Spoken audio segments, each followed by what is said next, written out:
un privilegio, de verdad. Gracias, profe. Bueno,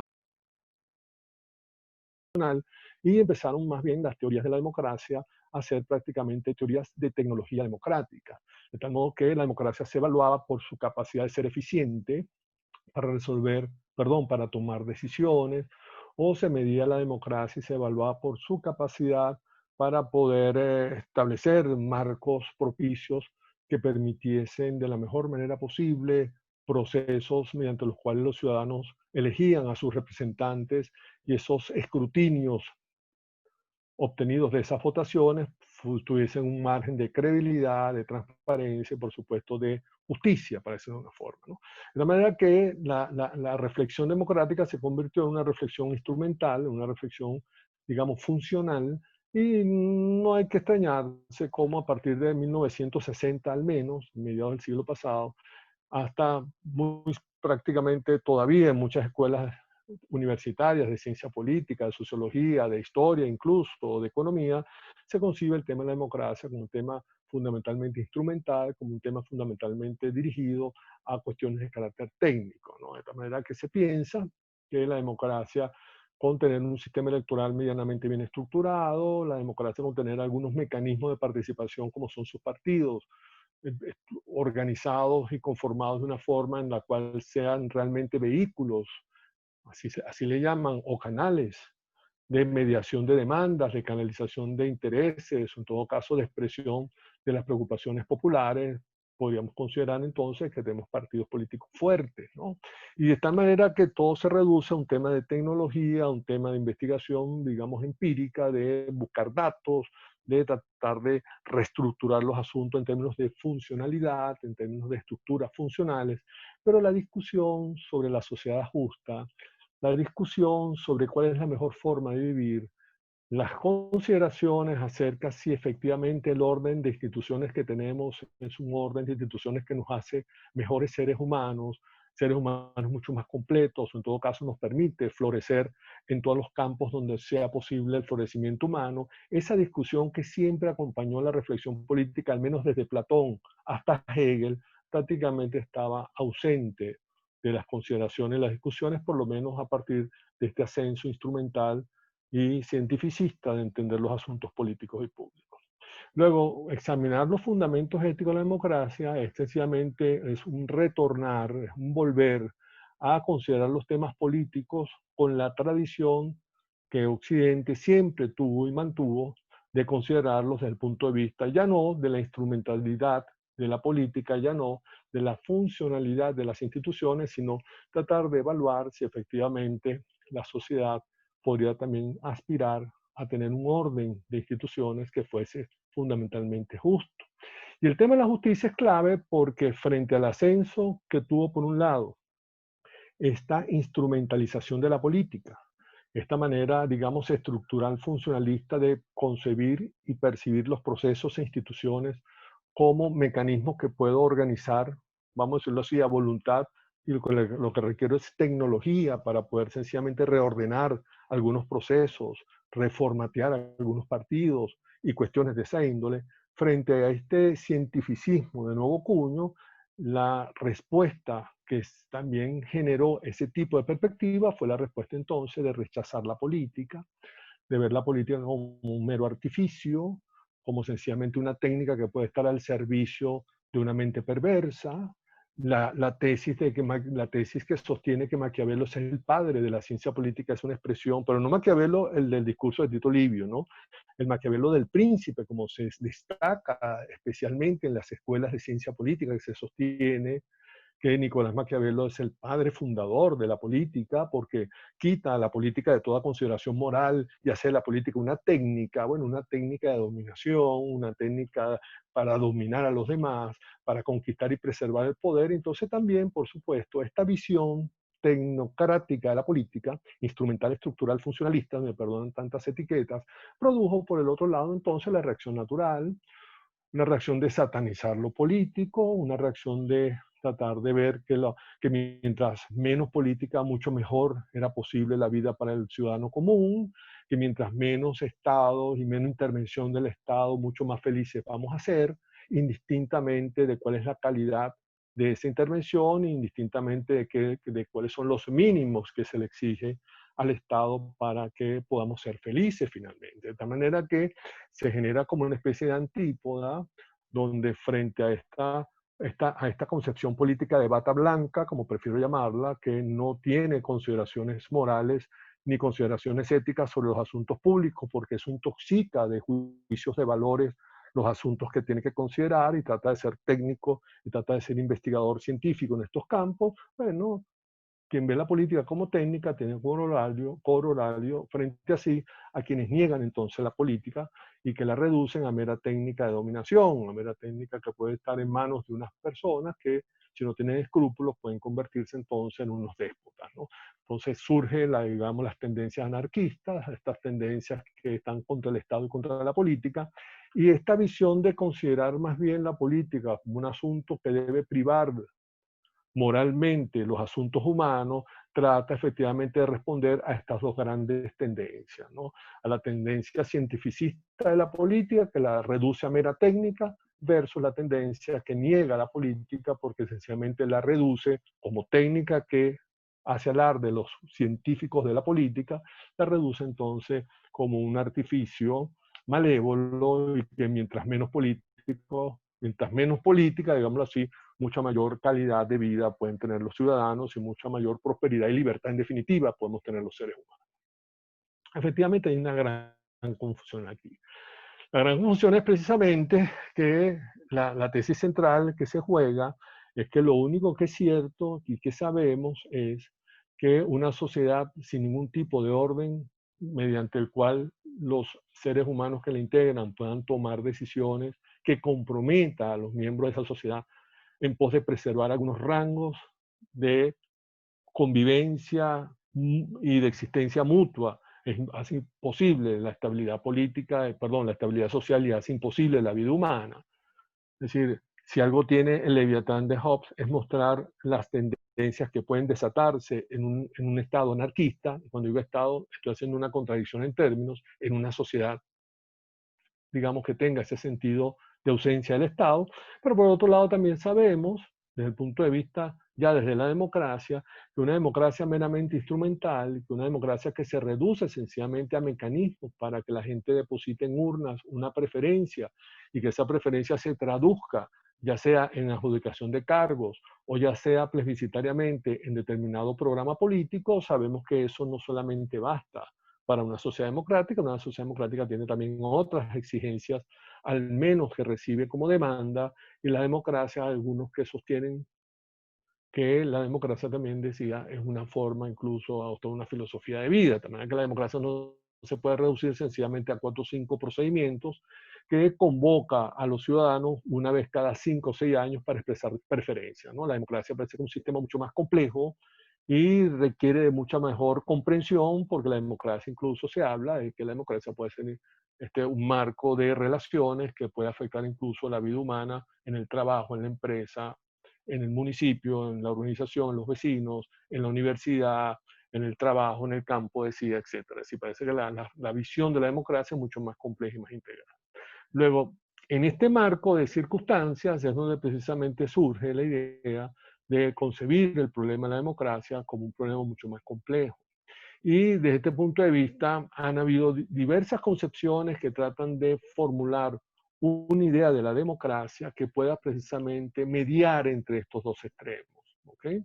Un sistema en el cual no se reduzca a mero procedimiento tecnológico para tomar decisiones, sino que la democracia puede ofrecer una perspectiva mucho más amplia, mucho más comprometida con la realización de los seres humanos, pero por el otro lado también una concepción de la democracia que no asfixie la iniciativa individual, que no asfixie la creatividad y la innovación, que no intervenga en todos los asuntos humanos, que no democratice todas las relaciones sociales, porque efectivamente eso pervierte la democracia y dejaría entonces de ser una democracia con ciertos límites y garantías para la prosperidad y el desarrollo de los seres humanos, se convertiría más bien en una democracia opresiva, ¿no? Una democracia que sencillamente se reduce a mera fórmula plebiscitaria, sencillamente para el ejercicio de la dominación bajo un marco de respaldo popular. Entonces, desde este punto de vista también la democracia busca establecer estas mediaciones. Y esto, digamos que esta discusión, esta manera de comprender, digamos, la democracia desde este punto de vista, es una discusión que tiene entre nosotros, cuando digo entre nosotros me refiero a los occidentales, tiene más o menos unos 50 años. Como ven, es muy reciente. No tenemos más de 50 años, al menos desde Hegel, que fue la última concepción, digamos, que trató de examinar los temas de fondo de cómo vivir en común en la filosofía del derecho con un marco de justicia y equidad. Al menos desde Hegel no teníamos ningún tipo de reflexión hasta 1970. Desde 1970 empezó tímidamente la consideración de los asuntos éticos de la democracia, y hoy en día, 50 años después, prácticamente cualquier curso o Syllabus de democracia que usted puede conseguir en cualquier universidad seria del mundo, usted se dará cuenta que la gran discusión de la democracia es precisamente la discusión de los fundamentos éticos que la sostienen, que vamos a ver, por supuesto, en qué consiste en esta presentación. De tal modo que a partir de los años 70 surge esta reflexión donde trata de darle a la democracia un justo valor, y la perspectiva central para tratar de equilibrar las cargas de estas dos tendencias perniciosas que hicieron de la política una mera técnica y que provocó en otros la antipolítica, esto es la negación de la política como realmente un arte que edifica no solamente a quien le ejerce, sino que hace posible una vida integral, una vida más justa entre todos los seres humanos, surge precisamente el gran problema de cómo conformar las sociedades democráticas desde esta perspectiva, ¿no? Entonces, a partir de la década del 70 surge una obra muy importante, la obra de John Rawls, su trabajo de Una teoría de la justicia, que es un libro medular, que precisamente restaura o revitaliza la concepción política de la democracia a un plano como tradicionalmente las tenían las concepciones filosóficas del pasado. De tal manera que es sumamente complicado no entender los temas de la democracia sin hacer referencia a esta obra, sin poder discutir sobre esta obra. De hecho, tengo aquí conmigo, porque en esta oportunidad estoy desde la biblioteca de mi casa, tengo un libro de un autor que fue muy cercano amigo de Rawls, se llama Robert Nozick, un gran liberal, libertario dicen algunos, y voy a hacer una pequeña referencia de la obra de Nozick que se llama Anarquía, Estado y Utopía, que es una crítica, por supuesto, a la obra de John Rawls, pero para que tengan una imagen de cómo se concebía desde entonces la restauración de la discusión democrática desde su punto de vista moral y ético, como la restaura Rawls, ¿no? No solamente, como decía y reitero, instrumentalizada o de cierta manera negada como una técnica, ¿no? Dice aquí Robert Nozick, 2 años después de apenas publicada Teoría de la Justicia de John Rawls. Lo voy a citar, dice así: la teoría de la justicia de Rawls es una fuente de ideas esclarecedoras, integradas conjuntamente en un todo perfecto. Ahora, los filósofos políticos tienen que trabajar según la teoría de Rawls o bien explicar por qué no lo hacen. Y esto último, que en adelante los filósofos políticos después de esa obra tendrán que trabajar desde esa teoría, y si no lo hacen deberán dar buenas razones del por qué no lo hacen, es lo que hoy se conoce como la maldición de Robert Nozick. Es imposible pensar los aspectos éticos y morales de la democracia sin pasar por el sedal, sin atravesar esa encrucijada, ese peaje que significa la obra de John Rawls. De tal manera que desde este punto de vista, a ver si me lo agarro por acá, desde este punto de vista hay una pregunta fundamental que tenemos que iniciar para la discusión, no solamente de la perspectiva de Rawls, sino a partir de ella la discusión que vamos a desarrollar con respecto a cómo se concibe éticamente los problemas de la democracia hoy en día. Y es la pregunta fundamental o medular de qué es una democracia. Y sabemos que las bibliotecas de ciencia política, para no decir de otras disciplinas, están plagadas de textos, están llenas de textos sobre la democracia. Norberto Bobbio tiene una definición, Giovanni Sartori tiene otra, David Hale tiene un libro que se llama Modelos de la Democracia y desarrolla una cantidad de conceptos y de modelos que tipifican a esos conceptos a través de toda la historia. En fin, es enorme, ¿verdad? Lo importante aquí es que la perspectiva, al menos desde la cual vamos a considerar la democracia, en primer lugar, no trata o trata de salvar, como vemos en el punto A, trata de salvar el reduccionismo político. Esto es, la democracia no solo es un régimen para tomar decisiones políticas. Esto es, la democracia no solamente interesa políticamente. La democracia también interesa económicamente, interesa socialmente, pero sobre todo interesa éticamente. De manera que la democracia, como orden social, es más que un régimen político, es básicamente un orden de instituciones que afecta la estructura básica de toda la sociedad. No solamente afecta al mundo político, no solamente se circunscribe a lo político. No es que hay una democracia que es política y en el campo de la economía, en el campo de la sociedad, en el campo de la cultura, en el campo de las religiones y en otros campos, como el campo de la educación, por ejemplo, hay otras cosas que no tienen absolutamente que ver con la democracia política. No, no, no. Si democrático es el régimen político, y cuando me refiero al régimen, sí me refiero a lo estrictamente político, entonces ese régimen político que es democrático, como cascada impregna toda la sociedad. De tal manera que la democracia escapa a la reducción política. En segundo lugar, por supuesto, la democracia como régimen político, perdón, como orden social, que no solamente se reduce a los regímenes políticos, sino que también implica un marco mucho más amplio y complejo de instituciones sociales, económicas y culturales. Esta democracia, por supuesto, tiene una promesa fundamental de fondo, ¿no? Y esto es algo importante que también hay que girar alrededor de lo que es la pregunta fundamental antes de responderla con una definición.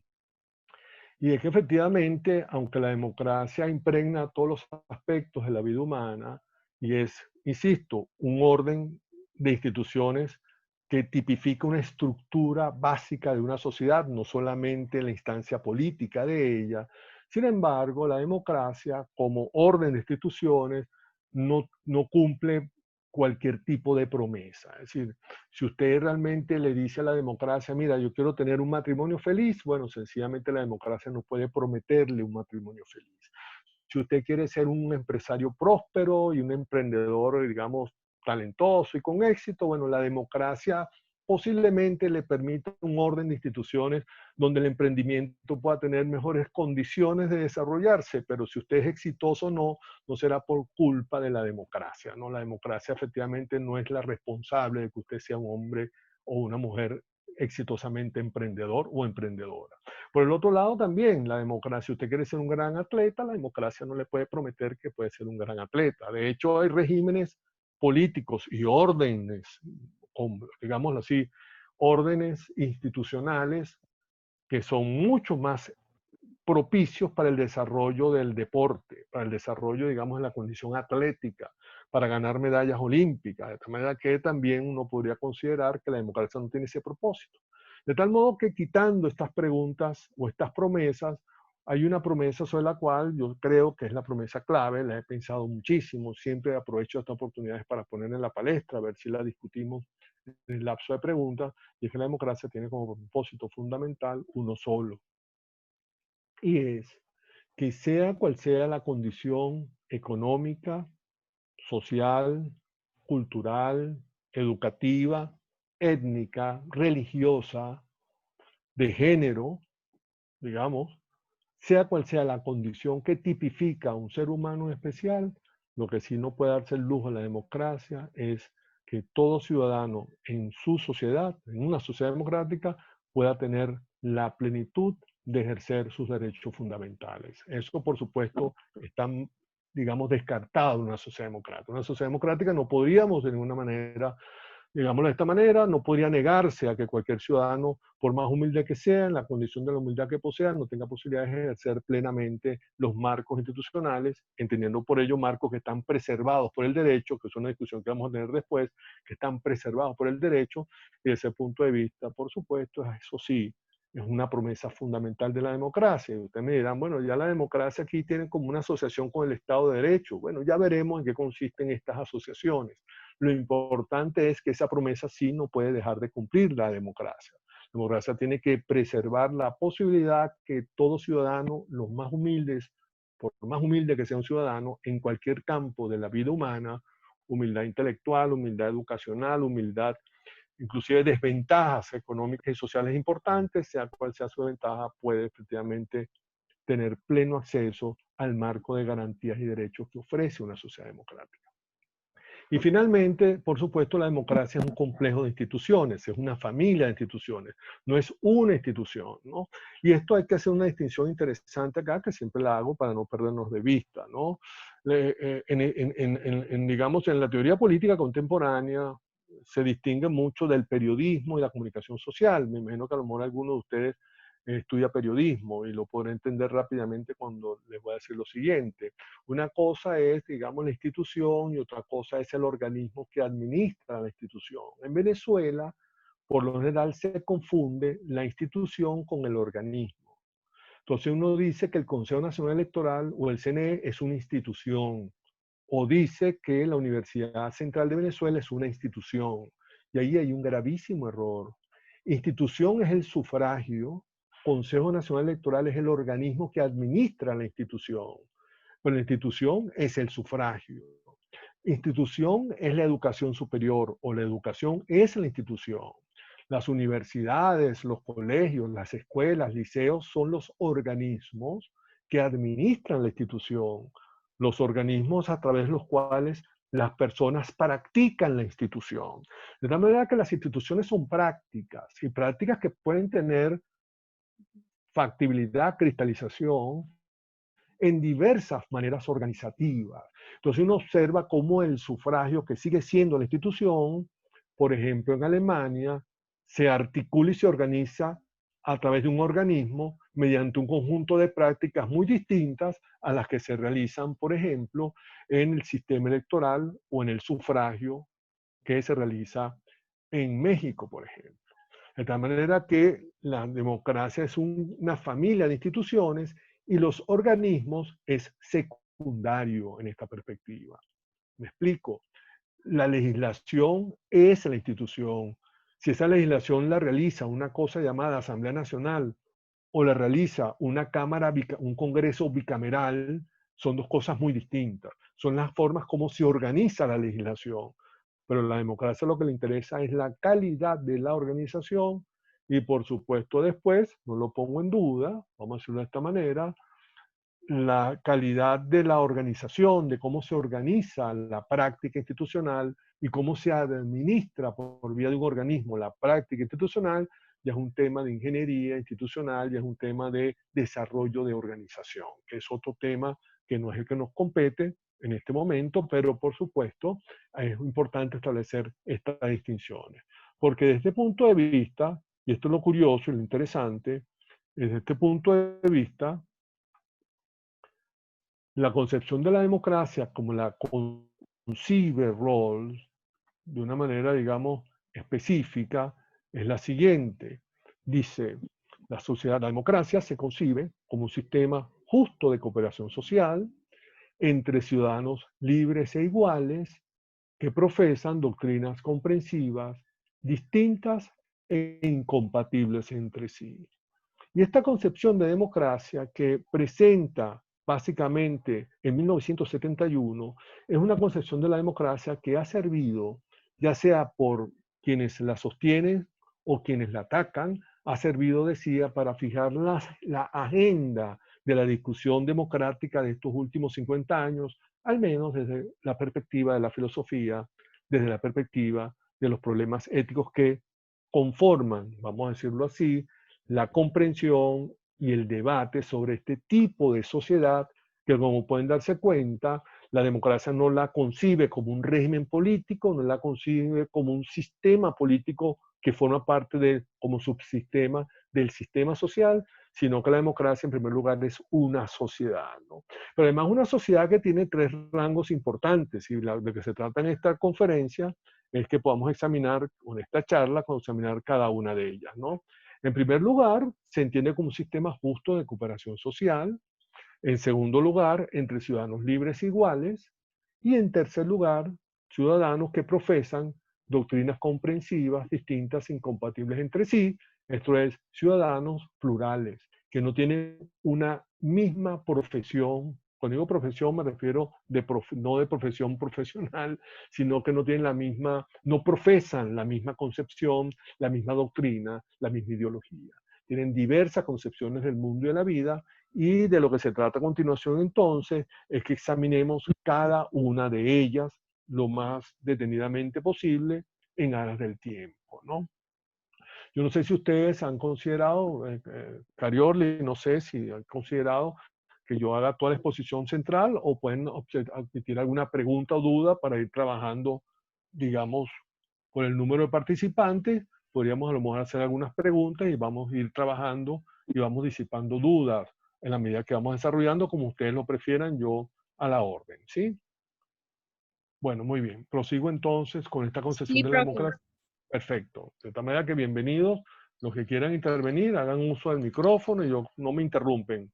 Yo me detengo, los oigo y ahí podemos disolver recibir el comentario y seguimos, ¿ok? Sin ningún problema. Bueno, muy bien. Seguimos entonces con esto. Vamos a examinar esta concepción de democracia, que la traigo aquí como un texto que nos permita ser pretexto para la discusión, ¿ok?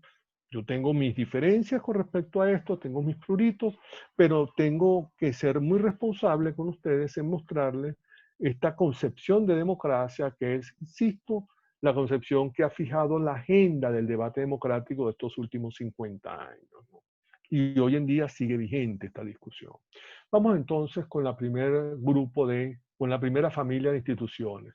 Esto es, con la familia entendida como un sistema justo de cooperación social. ¿Qué se entiende como un sistema justo de cooperación social? En primer lugar, por supuesto, una sociedad democrática es una sociedad que niega rotundamente cualquier esquema de sumisión y cualquier esquema de explotación. Esto es, si algo tiene el ideario democrático, si algún principio o ideal tiene la democracia, para quienes profesamos la democracia, para quienes defendemos la democracia, para quienes soñamos vivir en democracia, si un ideal fundamental tenemos que preservar, es que no estaríamos dispuestos a vivir o a identificar como democrático una sociedad donde se expresen de una manera reiterada y extensa prácticas de sumisión y prácticas de explotación social. Esto, digamos, como pueden darse cuenta, es un requisito de la sociedad democrática. Es un oxímoron, es una contradicción en términos, una democracia que tenga prácticas de sumisión, por ejemplo, en el campo, en las áreas de la familia, por ejemplo, en las instituciones de la familia, o que tenga prácticas de explotación en las instituciones económicas. Bueno, decir que una sociedad democrática admite estas prácticas no es entender que la sociedad democrática exige efectivamente rechazar este tipo de prácticas, exige excluir prácticas de sumisión y de explotación y más aún erradicarlas de la sociedad. Porque lo que caracteriza precisamente la sociedad democrática, al menos como ideal, es que las relaciones que hacen posible lo que es la creación, la conformación y creación de los bienes sociales. Esto es lo que hace posible precisamente la creación de la riqueza, la innovación y la creatividad, la conformación incluso de relaciones humanas propicias para que se pueda desarrollar fructíferamente los talentos y las capacidades, generando los bienes que pueden producir prosperidad y riqueza en una sociedad. Deben ser relaciones tipificadas por la cooperación. ¿Y qué significa la cooperación? Bueno, por lo menos dos cosas muy básicas. La primera, se presume al menos que cuando estamos en una sociedad democrática, aspiramos al menos que nuestra contribución al sostenimiento de la sociedad sea una contribución que pueda ser, vamos a decirlo así, compensada proporcionalmente al esfuerzo que nosotros brindamos a la sociedad. Si nosotros brindamos a la sociedad una X cantidad de esfuerzo, de trabajo, de concentración, de compromiso, aspiramos que ese porcentaje, que esa energía que prestamos a la sociedad pueda ser también proporcionalmente gratificada. Podamos también obtener de la sociedad lo que proporcionalmente nosotros ponemos en ella. Si nosotros ponemos mucho en la sociedad, ponemos todo nuestro esfuerzo y la sociedad sencillamente no nos provee, no nos da ningún tipo de no nos da ningún tipo de utilidad, ganancia, de compensación, de retribución con respecto a lo que nosotros depositamos en ella, allí precisamente empieza a surgir un gran problema. Y podemos sentirnos en buena medida que estamos tal vez sometidos a un proceso de explotación. Y tal vez la sociedad nos brinda muy poco con respecto a lo que nosotros estamos ofreciéndole a ella, ¿no? De tal manera que el marco de la reciprocidad es un marco sumamente especial que tienen los sistemas cooperativos, y ese marco especial que tienen los sistemas cooperativos son marcos que son necesariamente regulables. Esto es, hay que establecer un marco de reglas o de normas donde la reciprocidad esté medianamente garantizada. Hay quienes que sostienen, por ejemplo, que el mercado es un extraordinario mecanismo para poder establecer relaciones de reciprocidad. ¿Por qué dicen? Porque precisamente quien participa en el mercado, cuando va al mercado a tratar de obtener por lo que brinda el mercado, que es a lo mejor un bien transable, y yo voy al mercado por mi bien transable, que puede ser incluso fuerza de trabajo que voy a transar en un mercado, el mercado fija en buena medida, vamos a decirlo así, fija digamos, la proporción de la retribución, de tal manera que hay un mercado, en el mercado de trabajo, por ejemplo, está la idea de las compensaciones y de acuerdo con tu capacidad, con tu talento, con la disposición horaria que tú tengas para ofrecer al mercado, el mercado te va siempre a retribuir, vamos a decirlo así, una compensación o salario justo por esa correspondiente o servicio o retribución que tú estás haciendo, contribución que tú estás haciendo. De tal manera que hay algunos que sostienen eso. Yo soy un poco escéptico con respecto a ello y efectivamente dejar todo a la mano invisible para que sea la mano invisible que logre regular sin regla previa las relaciones en una sociedad, bueno, genera gravísimos problemas. Si algo tiene efectivamente la cooperación es que no se deja sencillamente a la espontaneidad social. La cooperación requiere de un marco regulatorio. Y cuando digo un marco regulatorio no significa que eso implica comisarios, implica fiscales, implica CENIAT, implica cuestiones de ese tipo, ¿no? No implica cámaras de comercio, no implica, digamos, precios justos, no, no. Cuando se dice regulaciones significa que hay un sistema, digámoslo de esta manera, un sistema de derecho que preserva las garantías laborales, un sistema de derecho que preserva también, por supuesto, los capitales sociales de las empresas, también preserva, por supuesto, las condiciones en las cuales la empresa o quienes retribuyen condiciones, prestaciones de servicio, tienen también marcos que le garanticen que los contratos laborales se cumplan efectivamente por parte del trabajador, es decir, un sistema que le dé soporte a estos marcos cooperativos. Pero insisto, esto es un marco que hay que examinar y hay que discutir. No podemos pasar de largo con respecto a esto y estos marcos de cooperación sumamente importantes a establecerse, porque el problema de esto, precisamente, es que cuando no hay la posibilidad de que el sistema de cooperación tenga un grado de reciprocidad, se pueden establecer desviaciones muy importantes, ¿no? Y sobre esto precisamente es donde entra la discusión sobre el sistema de cooperación, porque precisamente una sociedad democrática no podría de ninguna manera darse el lujo, vamos a decirlo de esta forma, darse el lujo de tener un marco en el cual la sociedad precisamente no tenga las posibilidades de establecer equilibrios en los marcos de lo que puede llamarse. Hay un amigo llamado Larry Terino que está levantando la mano y se lo vamos a dar en un minuto. Larry, ya voy contigo con esto para terminar aquí.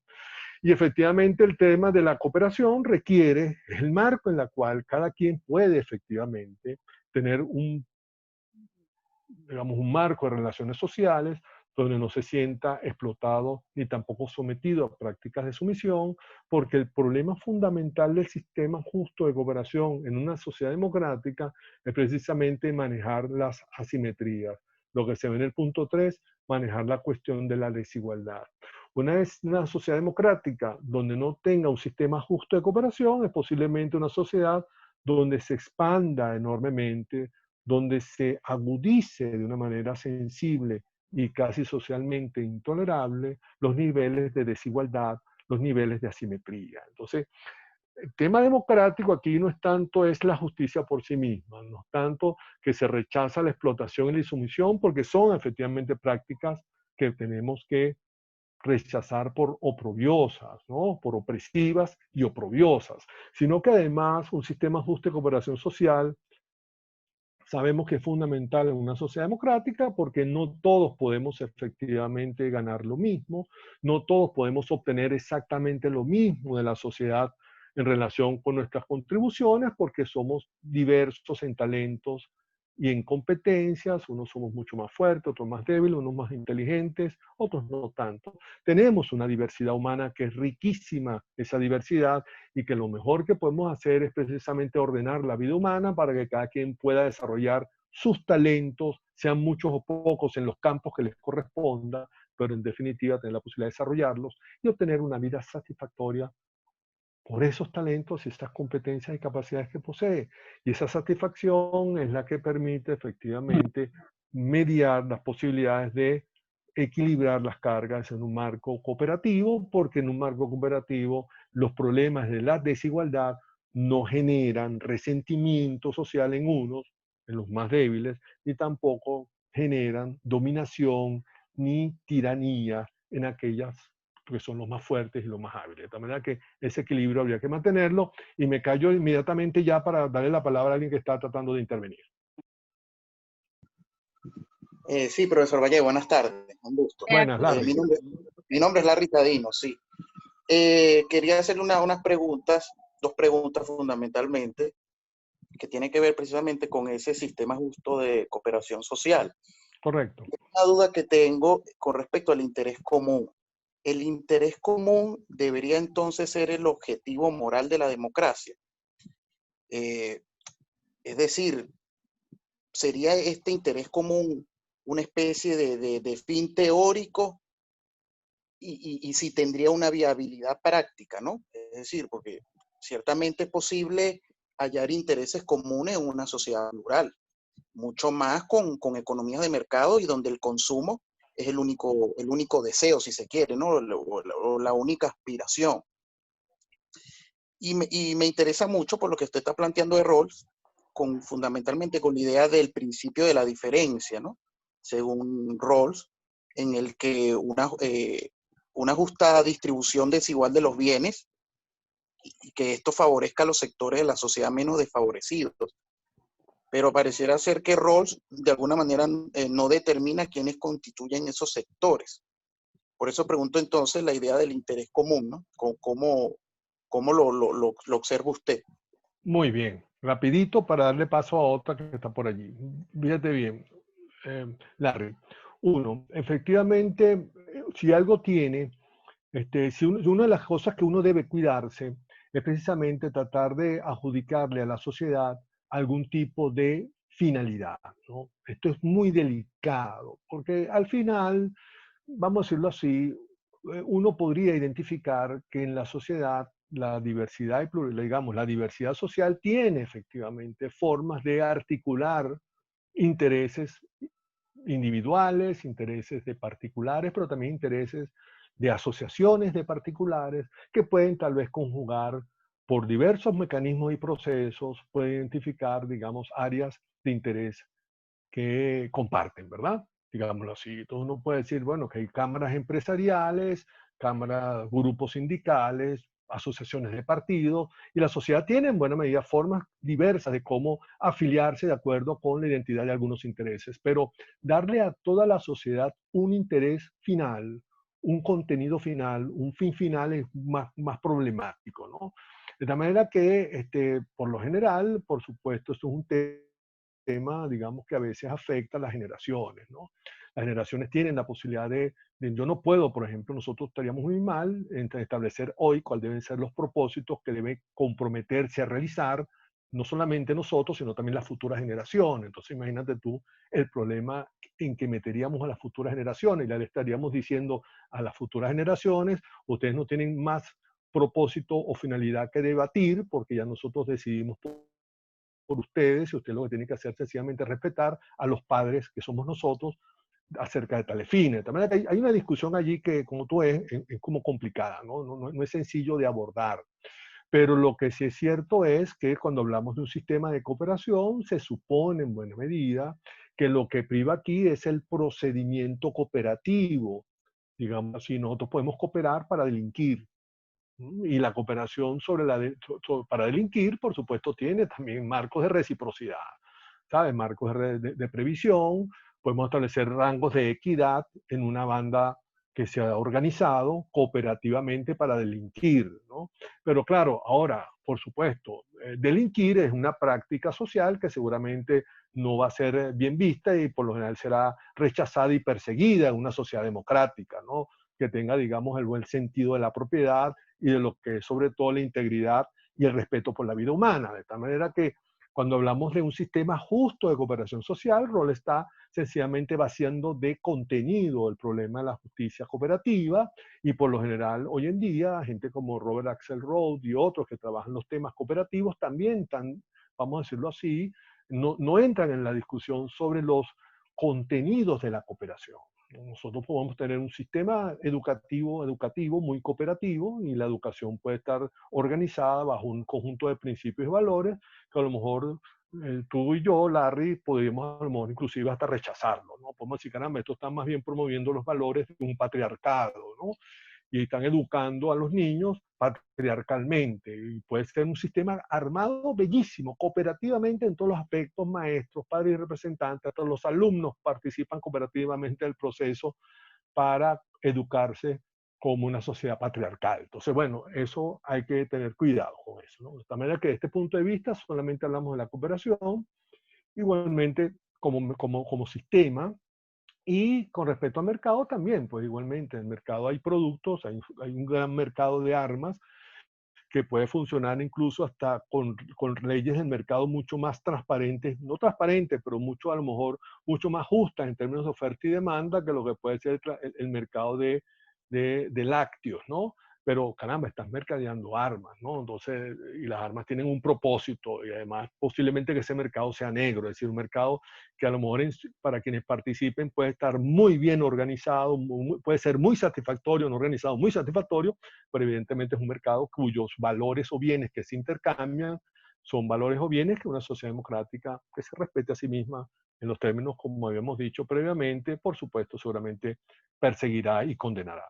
De tal manera que esto yo sugiero no verlo desde los contenidos, ¿no? Desde estos intereses fundamentales como bien común, interés común, porque ese tipo de, vamos a decir, de consideraciones son tipos que están más o menos como en otra ladera de la reflexión política, a lo mejor tienen mucho más que ver con reflexiones que vienen del republicanismo, que sí tienen, digamos, una idea como que la república tiene una personalidad propia con sus propios intereses y sus propios fines, donde los ciudadanos más bien deben organizarse para hacer valer y hacer posible esos fines de la república, ¿no? Entonces, esta es otra discusión, esto es una discusión mucho más modesta, la que tiene Rawls, y digamos la discusión post-Rawlsiana tiene otro punto interesante. Y con respecto al principio de la diferencia, Larry, ya vamos a ingresar para examinarlo con más detenimiento, porque el tema de la diferencia es el tema clave en el proceso cooperativo, ¿no? Porque en una sociedad donde más o menos todos tengamos aproximadamente los mismos talentos, donde todos tengamos más o menos las mismas competencias, tengamos más o menos las mismas facultades y más aún tengamos más o menos los mismos recursos, bueno, la cooperación más bien se convierte en una razón, digamos, en un elemento racional, es decir, nos convendría cooperar todos porque todos somos más o menos iguales, ¿no? Es como cuando uno está haciendo un grupo de estudio con unos amigos, un grupo de estudiantes, y bueno, y todos más o menos le ponemos, ¿no? Entonces, como todos más o menos le ponemos, todo el mundo quiere quedar bien, todo el mundo quiere hacer su parte porque quiere seguir trabajando con ese grupo de estudios, ¿no? Pero de repente, si uno ve que hay un parásito en el grupo de estudio, cuando digo parásito lo digo en términos técnicos, alguien que sencillamente se queda callado y espera que lo demás haga, pero eso sí, fírmame, yo quiero que me anotes allí. Entonces, bueno, ese tipo de asunto, por supuesto, quita los marcos cooperativos, entonces empiezan a surgir otras relaciones que desnaturaliza el propósito cooperativo. Entonces, al parásito, entonces uno le dice, bueno, haz café, mira, vas y compra la Coca-Cola por lo menos. Uno empieza a darle a él otras tareas y funciones que no tienen absolutamente que ver con el propósito cooperativo y entonces, por supuesto, allí empieza a distorsionarse la relación cooperativa. En este marco, por supuesto, no. El gran problema aquí, por eso el tema de la diferencia, el gran problema aquí es que la sociedad cooperativa es una sociedad que tenemos que construir, porque la democracia no admite sumisión y explotación. Y ojo, tenemos cooperación, tenemos explotación, tenemos sumisión y no hay más, ¿no? Entonces, no admite otro tipo de sociedad que no sea cooperativa, y esta cooperación, Larry, es una cooperación entre desiguales, entre personas de menos talento, entre vivos y parásitos también, entre vivianes y gente que es medio, tú sabes, que le gusta vivir de los demás. De tal manera que es una sociedad sumamente que admite efectivamente la diversidad humana, pero también admite la diversidad de los caracteres humanos, de tal manera que hay todo un tema de educación de fondo, hay todo un tema de desarrollo de virtudes de fondo, que por cierto Rawls no considera, pero que nosotros deberíamos considerarlo, sí. De tal manera que la cooperación humana entre desiguales es una cooperación mucho más compleja, una operación mucho más rica, ¿no? Mucho más, de mayor grado de consideración. Y eso es lo que viene ahorita con la cuestión de la desigualdad, que es una, digamos, una nota de pie de página con respecto a la principal, que paso rápidamente a presentarles. Había una persona por allí que trató de intervenir, no sé si todavía quiere hacerlo. Si quiere hacerlo, este es el momento, porque entonces voy a proseguir con la discusión que veníamos desarrollando. Sí, profe, ¿me escucha? Sí, correcto, alto y claro. América. Sí, ¿cómo está, profe? ¿Cómo está América? Bienvenida, Eh, ¿cómo le va? Muy bien. Le tengo una pregunta. Esta clase ya la hemos discutido un poco, siempre es maravillosa. Mi pregunta va más relacionada con el marco cooperativo, Sí, que si pudiéramos decir que el marco, que toda sociedad tiene un marco cooperativo que reside en la libertad, y que esto es lo que de una u otra manera hace posible la democracia. eh, Tomando en consideración que la desigualdad es un hecho innegable y que en verdad es la esencia del progreso humano, pudiéramos decir que ese marco lo tienen todas las sociedades, unas más desarrolladas que las otras. Gracias, profe. bueno, usted me dice marco, se refiere a las reglas que rigen las relaciones humanas, ¿verdad? Entendí bien su pregunta, Exactamente. ¿cierto? Sí, ¿verdad? Sí, sí. Bueno, evidente, sí, no, no hay forma. O sea, hay una cosa clave que hay que comprender acá, que a veces por lo general, por estas especialidades o especializaciones que tienden las universidades, sobre todo del siglo pasado hasta hoy, tienden a una especialización cada vez mayor. Y es que a veces, por supuesto, el derecho y la política pareciera que son dos cosas muy distintas. Y una cosa es la política, otra cosa es el derecho. Y cuando la política se dirime en asuntos, digamos, de derecho, a veces se le habla de la judicialización de la política y cosas por el estilo. Que sabemos que existe y es una perversión. Pero lo que hay que entender es que no hay manera de comprender la vida humana si no hay posibilidades de la referencia a una regla, a una norma. Digamos, nosotros somos sujetos que estamos completamente mediados por reglas y normas. Cuando América señala, para que sepan los jóvenes que están acá, que esta clase la hemos visto porque esta presentación yo la hice para el Diplomado en Liderazgo Social y Político, en la cual ella forma parte de esa maravillosa cohorte. Pero bueno, vamos al punto entonces. Entonces significa, en buena medida decía, que no hay forma de comprender la vida humana sin reglas, al margen de reglas. Ojo, y regla no solamente es, porque yo la tengo por aquí, regla no solamente es, vamos a decirlo de esta forma, oye, está muy fea, no me gusta esta es la que tengo, aquí está, oh, Dios mío, sacar la azulita no me gusta, la de Chávez. Y regla no solamente me refiero a esta regla que está escrita, que es una regla positiva, que es la Constitución y el sistema legislativo. No, regla significa esto que acabamos de hacer ahora. Alguien pide la palabra, como no pide la palabra, hace la pregunta y hago la respuesta. Digámoslo de esta más forma, es decir, nos referimos a esto, que no hay manera de comprender la vida humana sin la referencia a una regla. Y cuando me refiero a una regla, no solamente a una regla jurídica, sino también a las prácticas que están regladas, ¿no? Como las prácticas de buenos días, buenas tardes, es una regla. De tal manera que la vida humana uno puede concebirla también como un conjunto o un complejo de reglas. Y imagínense, en vez de ver, digamos, seres humanos uno tras otro caminando por una calle, lo que estamos viendo sencillamente es un conjunto de reglas que están caminando por las calles, ¿no? Un marco de reglas, ¿sí? Y no hay forma de concebir un acto inteligible sin sujeción a una regla, de tal manera que hay sociedades mucho más conscientes de la importancia de las reglas, entendiendo por ellas, por supuesto, normas que rigen las prácticas, sean escritas o no, sean normas de la tradición y las costumbres, o normas positivas del derecho positivo, para valga la redundancia, o sencillamente sociedades que ni siquiera conocen, son conscientes de las normas que poseen, porque efectivamente hay normas, ¿no? En la tribu bosquimana, que es una de las tribus más antiguas del planeta, entre los bosquimanos hay reglas. Que ellos tengan conciencia de que es una regla, no sabemos hasta dónde eso sea posible. No sabemos si ellos tienen, digámoslo así, una conciencia metajurídica. Esto es una conciencia para poder identificar que ellos son practicantes de reglas. Pero ellos tienen su consejo de ancianos, donde deciden cosas importantes en el verano y en el invierno. Tienen también un clan que identifica las posibilidades del servicio de los más jóvenes y cómo integrarse a las prácticas de la caza y la recolección. Esto es, ellos tienen un sistema de reglas.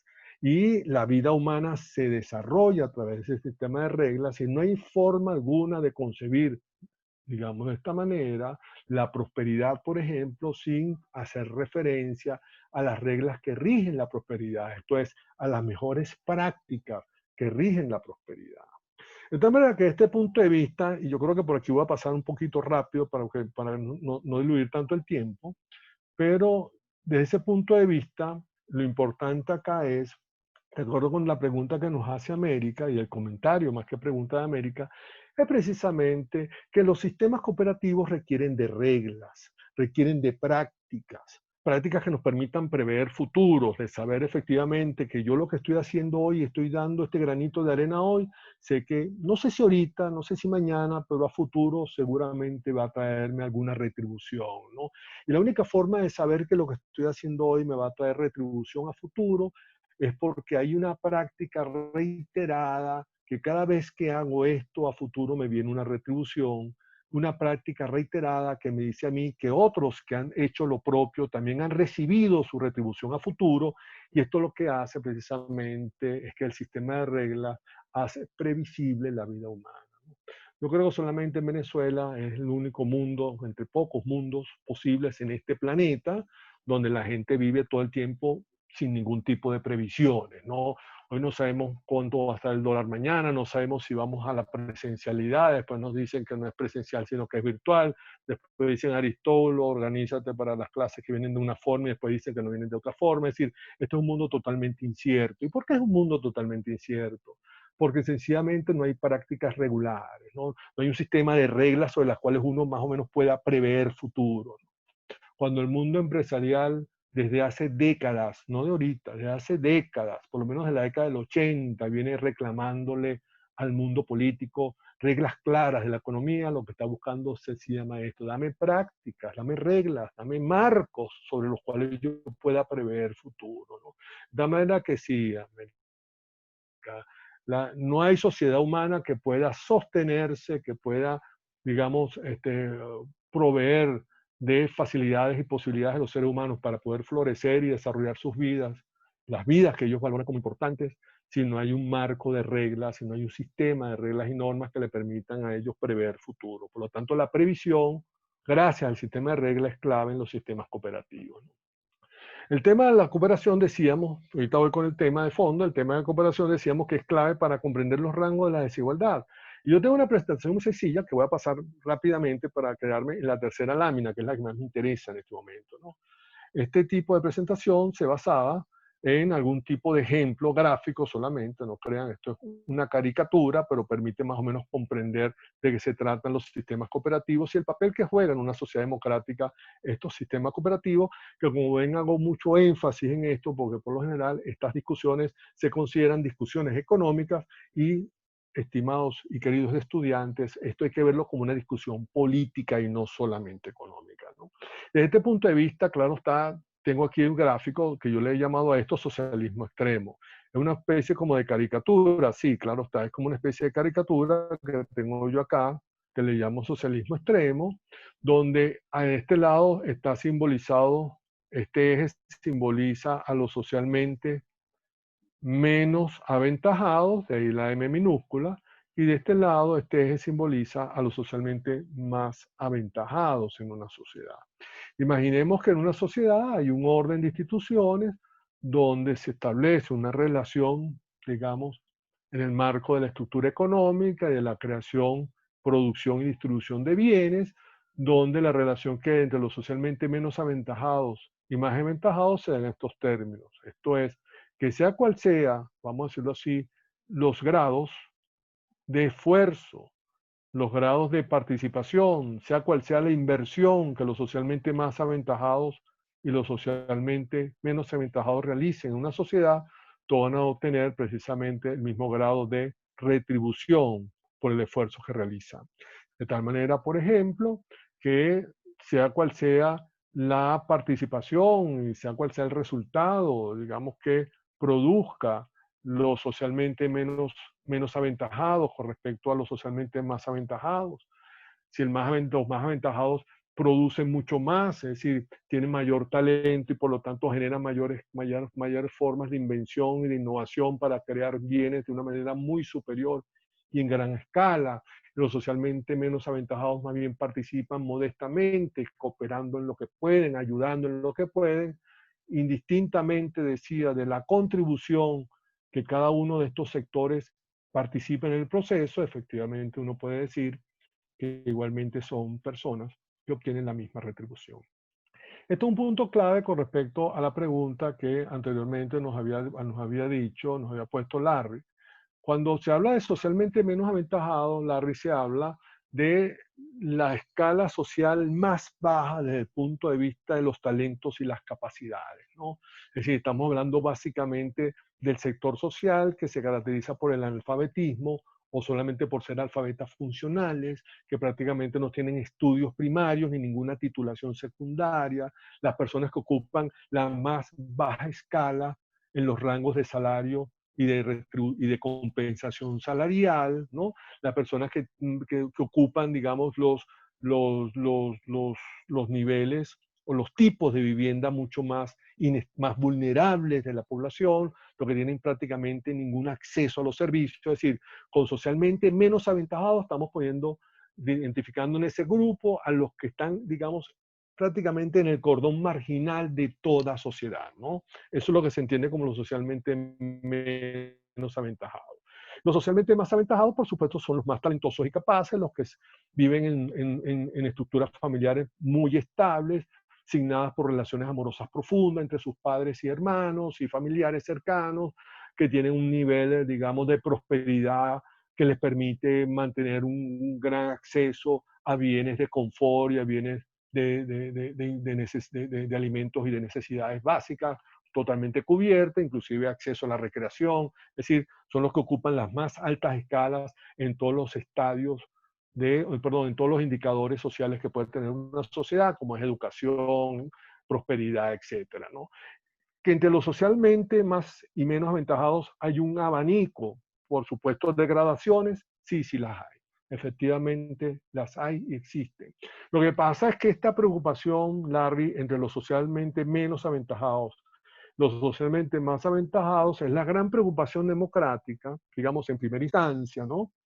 Porque como son los polos sociales, son los polos que nos permiten manejarlos como variables o indicadores del grado de desigualdad que hay en una sociedad democrática. Mientras más asimétrica sea, o mientras más larga, o más ancha, o más distante sea la separación entre los socialmente menos y más aventajados, por supuesto, esa gran distancia también afecta a todos los sectores intermedios, ¿no? Mientras más estrecha sea la banda, por supuesto, mucho más compacta quiero decir, mucho menos asimétrica será la sociedad. Entonces, no es que exista un ideal de simetría. La sociedad democrática no es como estamos viendo en este gráfico, no pretende el ideal democrático una sociedad simétrica. Todo lo contrario, la simetría, como podemos darnos cuenta, es una sociedad que tiende al fracaso, ¿no? Es decir, en una sociedad donde sea cual sea el grado de participación que tú hagas, que tú tengas, sea cual sea la contribución que tú realizas para el orden social que tú tengas con la sociedad, sea cual sea la contribución, al final vas a tener la misma retribución y vas a vivir exactamente igual como aquel que prácticamente contribuye con nada a la sociedad, por supuesto que es algo que deprime, es algo que desestimula, y por supuesto desde ese punto de vista una sociedad así está condenada al fracaso. Pues no hay ningún tipo de incentivos para la innovación ni para la creatividad. Desde este punto de vista, por supuesto, hay esa gran dificultad para que esto se pueda desarrollar en unos mejores términos, ¿no? De tal manera que una sociedad igualitaria, una sociedad donde sea cual sea la contribución que uno realice al final y a la postre, todos van a vivir exactamente igual, es por supuesto una sociedad que tiende al fracaso. Pero lo importante, Larry, es que estos dos indicadores de los socialmente más y menos aventajados son los grandes extremos, digámoslo así, de una línea, que no lo pongo, lo puedo poner como vertical, pero a mí me gusta más verla horizontal, de una gran línea de escalamiento social, ¿no? Entre los más pobres y los más débiles y los más socialmente aventajados, entonces los más poderosos y los mayores talentos y capacidades. ¿Por qué estos dos son los más importantes, digamos, en esta reflexión política? Porque los socialmente menos aventajados, como dice Michael Walzer, tienen la propensión de desarrollar sentimientos de resentimiento, de desarrollar sentimientos de rencor y resentimiento social, ¿no? Y esto, por supuesto, es sumamente desfavorable a la estabilidad política de una democracia. Y los socialmente más aventajados, si van a su garete y se sienten muy poderosos, si están muy aventajados en una sociedad, entonces también tienen inclinación o tendencia a desarrollar prácticas y conductas despóticas y tiránicas. Entonces, estos son los dos grandes polos que hay que preocuparse, ¿no? Son polos muy preocupantes, estos dos elementos socialmente menos y más aventajados. El otro marco que ya América vio, es el marco que yo llamo el capitalismo extremo, un marco distinto, un marco en el cual se opone a lo que es el socialismo extremo. Ojo, y estos marcos de capitalismo extremo y socialismo extremo son sencillamente, insisto, tipos ideales que he desarrollado para solamente comprender la discusión del principio de la diferencia de Rawls, que es lo que está aquí de fondo en esta discusión. Y como en el capitalismo extremo se distingue del anterior, porque precisamente en el capitalismo, en el socialismo siguen la misma raya, todos ganan exactamente igual, pero en este capitalismo extremo se tiene la concepción que es mucho mejor estimular a los socialmente más aventajados en grados lo suficientemente importantes para mantener siempre a un alto nivel de estímulo la innovación, la creatividad y por supuesto la inversión y la creación de riqueza. Indistintamente que en esa relación de riqueza los socialmente menos aventajados obtengan muy poco con respecto a su contribución a este capitalismo extremo. De tal manera que, como ustedes pueden darse cuenta en el gráfico, incluso si extendemos las curvas de Venn en adelante, podemos llegar al punto 7, donde en 7 los socialmente más aventajados lo ganan todo y los socialmente menos aventajados no ganan absolutamente nada. Esto sería, digamos, el rango de la esclavitud. Lo importante de este gráfico es que este gráfico nos muestra que las instituciones pueden ordenarse de distintas formas. Puedo ordenar las instituciones para que me genere un sistema cooperativo, vamos a decirlo así, que me produzca un rango de proporción entre lo que entre los que estos dos sectores sociales, o estos dos polos de la sociedad y los intermedios entre ambos, me ofrezcan en el marco de cooperación. De tal manera que desde este punto de vista, lo que estamos viendo acá es que, por ejemplo, el punto de vista de Nash es un punto donde se puede organizar las instituciones para que produzca un rango 5 de retribución a los socialmente menos aventajados y un rango 1 de retribución a los socialmente menos aventajados. Indicadores solamente pedagógicos para mostrar que el punto Nash favorece 5 veces más a los socialmente menos aventajados con respecto a los más aventajados con respecto a los menos aventajados. Pero también podría ordenar las instituciones bajo ciertas estructuras de estímulos, legislación y prácticas para que me produzca más bien 6 para los socialmente menos aventajados e inclusive mucho menos para los menos aventajados. Este capitalismo extremo, por supuesto, genera una circunstancia muy compleja porque así igual como el anterior vimos que no tiene ningún tipo de posibilidad de estimular lo que es la inversión, la innovación y la creatividad. En este tipo también existe el gran problema que también genera, desde el punto de vista de los socialmente menos aventajados, genera, por supuesto, propensiones de resentimiento y rencor, porque estamos frente a una sociedad que puede tener tendencias de explotación. Y este es el gran problema que se pretende atajar, ¿no? Creo que hay alguien que tiene un micrófono abierto, si quiere intervenir, bienvenido. Una pregunta, algún comentario, yo feliz de detenerme, ¿no? Por acá. Ok, muy bien, prosigo entonces, ¿no? Este capitalismo se distingue porque los incentivos los tengan los socialmente más talentosos y competentes, porque se tiene que genera mayor riqueza y prosperidad social. Se tiene, digamos, la convicción que liberar las fuerzas productivas de los más talentosos, sin más límite o control que resulta de la libre competencia entre sus ofertas con respecto a sus demandantes, porque estamos hablando de mercado totalmente libre y abierto, aunque hayan tendencias. De hecho, el criterio Nash, como ustedes saben, es un criterio, aquellos que han estudiado economía, es un criterio que, por supuesto, busca efectivamente preservar a los consumidores y a los demandantes de las tendencias oligopólicas del mercado. Bueno, la riqueza que somos capaces de producir está mediada por una estructura jurídica de propiedad abierta a la acumulación, sujeto a las preferencias, movilidad, inversión de sus propietarios, y el mercado en este caso se concibe como el mecanismo por excelencia para la distribución no solo de mercancías, sino de todos los valores sociales. De la misma forma, por supuesto que en el socialismo extremo no es el mercado, sino el Estado quien se concibe como el mecanismo por excelencia, ¿no? Desde este punto de vista, digamos, este es un marco solamente pedagógico para entrar en lo que yo llamo aquí concepción de centro, que tengo a Rawls ahí, pero no solamente Rawls es el único, ¿no? Hay quienes han criticado esta concepción de centro de Rawls, donde está precisamente el principio de la diferencia, porque efectivamente hay quienes consideran que este principio es débilmente liberal y otros que consideran que es débilmente igualitario, ¿no? A pesar que muchos sostienen que la concepción de Rawls es una concepción igualitarista. ¿Y cuál es el tema central de Rawls? Muy sencillo de ver en este gráfico. Bueno, el problema de Rawls es precisamente que debe establecerse algo así como una especie de punto de equilibrio entre las proporciones que obtienen los socialmente más aventajados y los socialmente menos aventajados. Efectivamente, en este gráfico uno podría observar que uno podría ordenar las instituciones, estoy hablando de ordenar las instituciones que en este caso estamos hablando del ingreso, en este caso afecta a la estructura económica, pero hay un orden de instituciones que no solamente se reduce a lo económico, sino que esta estructura básica de la economía de una sociedad genera entonces impactos importantes en las otras estructuras sociales, como en el campo de la educación, por ejemplo, en el caso de la herencia y la propiedad, por ejemplo, son instituciones importantes que afectan las estructuras económicas.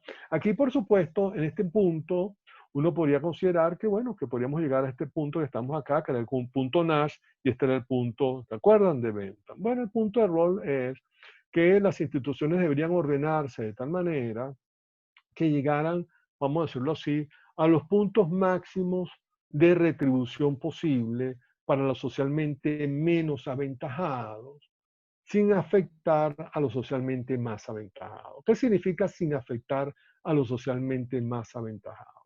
Significa en buena medida que se admite que los socialmente más aventajados, en este caso los que ocupan esta escala social de este punto, puedan obtener una retribución significativa, muy superior a lo de los socialmente menos aventajados. Superior me refiero no a 3 veces superior, como dice este gráfico, puede ser X número de veces. Lo importante es llevar los marcos de retribuciones a un punto en el cual los socialmente más aventajados obtengan lo que proporcionalmente corresponde el máximo de obtención de los socialmente menos aventajados. Que pues, se pueden obtener mucho más, sí, se podría obtener mucho más de compensación para los socialmente más aventajados, pero este máximo de compensación, digámoslo así, representaría disminuciones importantes en lo que podrían obtener los socialmente menos aventajados. De tal manera que en este, vamos a decirlo así, en este esquema que yo muy humildemente rechazo de Rawls, pero tengo que exponerlo en los términos como él los expresa, en este marco, como lo presenta Rawls, lo que nos está advirtiendo a nosotros es, epa, cuidado. Entendemos efectivamente que una sociedad puede producir mucho más riqueza si centramos nuestro interés, los estímulos, los incentivos en los más talentosos y capaces. De eso no hay ninguna duda, nos advierte Rawls. Pero también nos advierte otra cosa. Si se nos va la mano, si estimulamos en demasía a los más talentosos y capaces, podemos tener el problema de no permitirle a los socialmente menos aventajados, por lo menos obtener el máximo posible que pudieran obtener en un marco justo de cooperación social. Porque cuando empiezas a bajar la curva y le empiezas en ese marco de relaciones, los más aventajados obtienen mucho más a cuenta de los menos aventajados, en ese marco entonces la relación deja de ser cooperativa. Entonces el tema de la cooperación no es que los socialmente menos aventajados ganen, digámoslo así, ganen mucho menos que los socialmente más aventajados. No, siempre va a ser así. El problema fundamental es que los socialmente menos aventajados puedan sentir, puedan percibir y además puedan vivir, que viven en una sociedad donde ellos obtienen por su esfuerzo lo máximo que pueden obtener en el marco, en el estadio de desarrollo, de acuerdo con las circunstancias, de acuerdo con la legislación, de acuerdo con los recursos, de acuerdo con la ordenación, de acuerdo con la situación geopolítica, de acuerdo incluso con las estrategias de fondo de desarrollo, de acuerdo incluso con el estadio de desarrollo cultural y educativo, de acuerdo con todas las circunstancias que hacen posible la vida humana.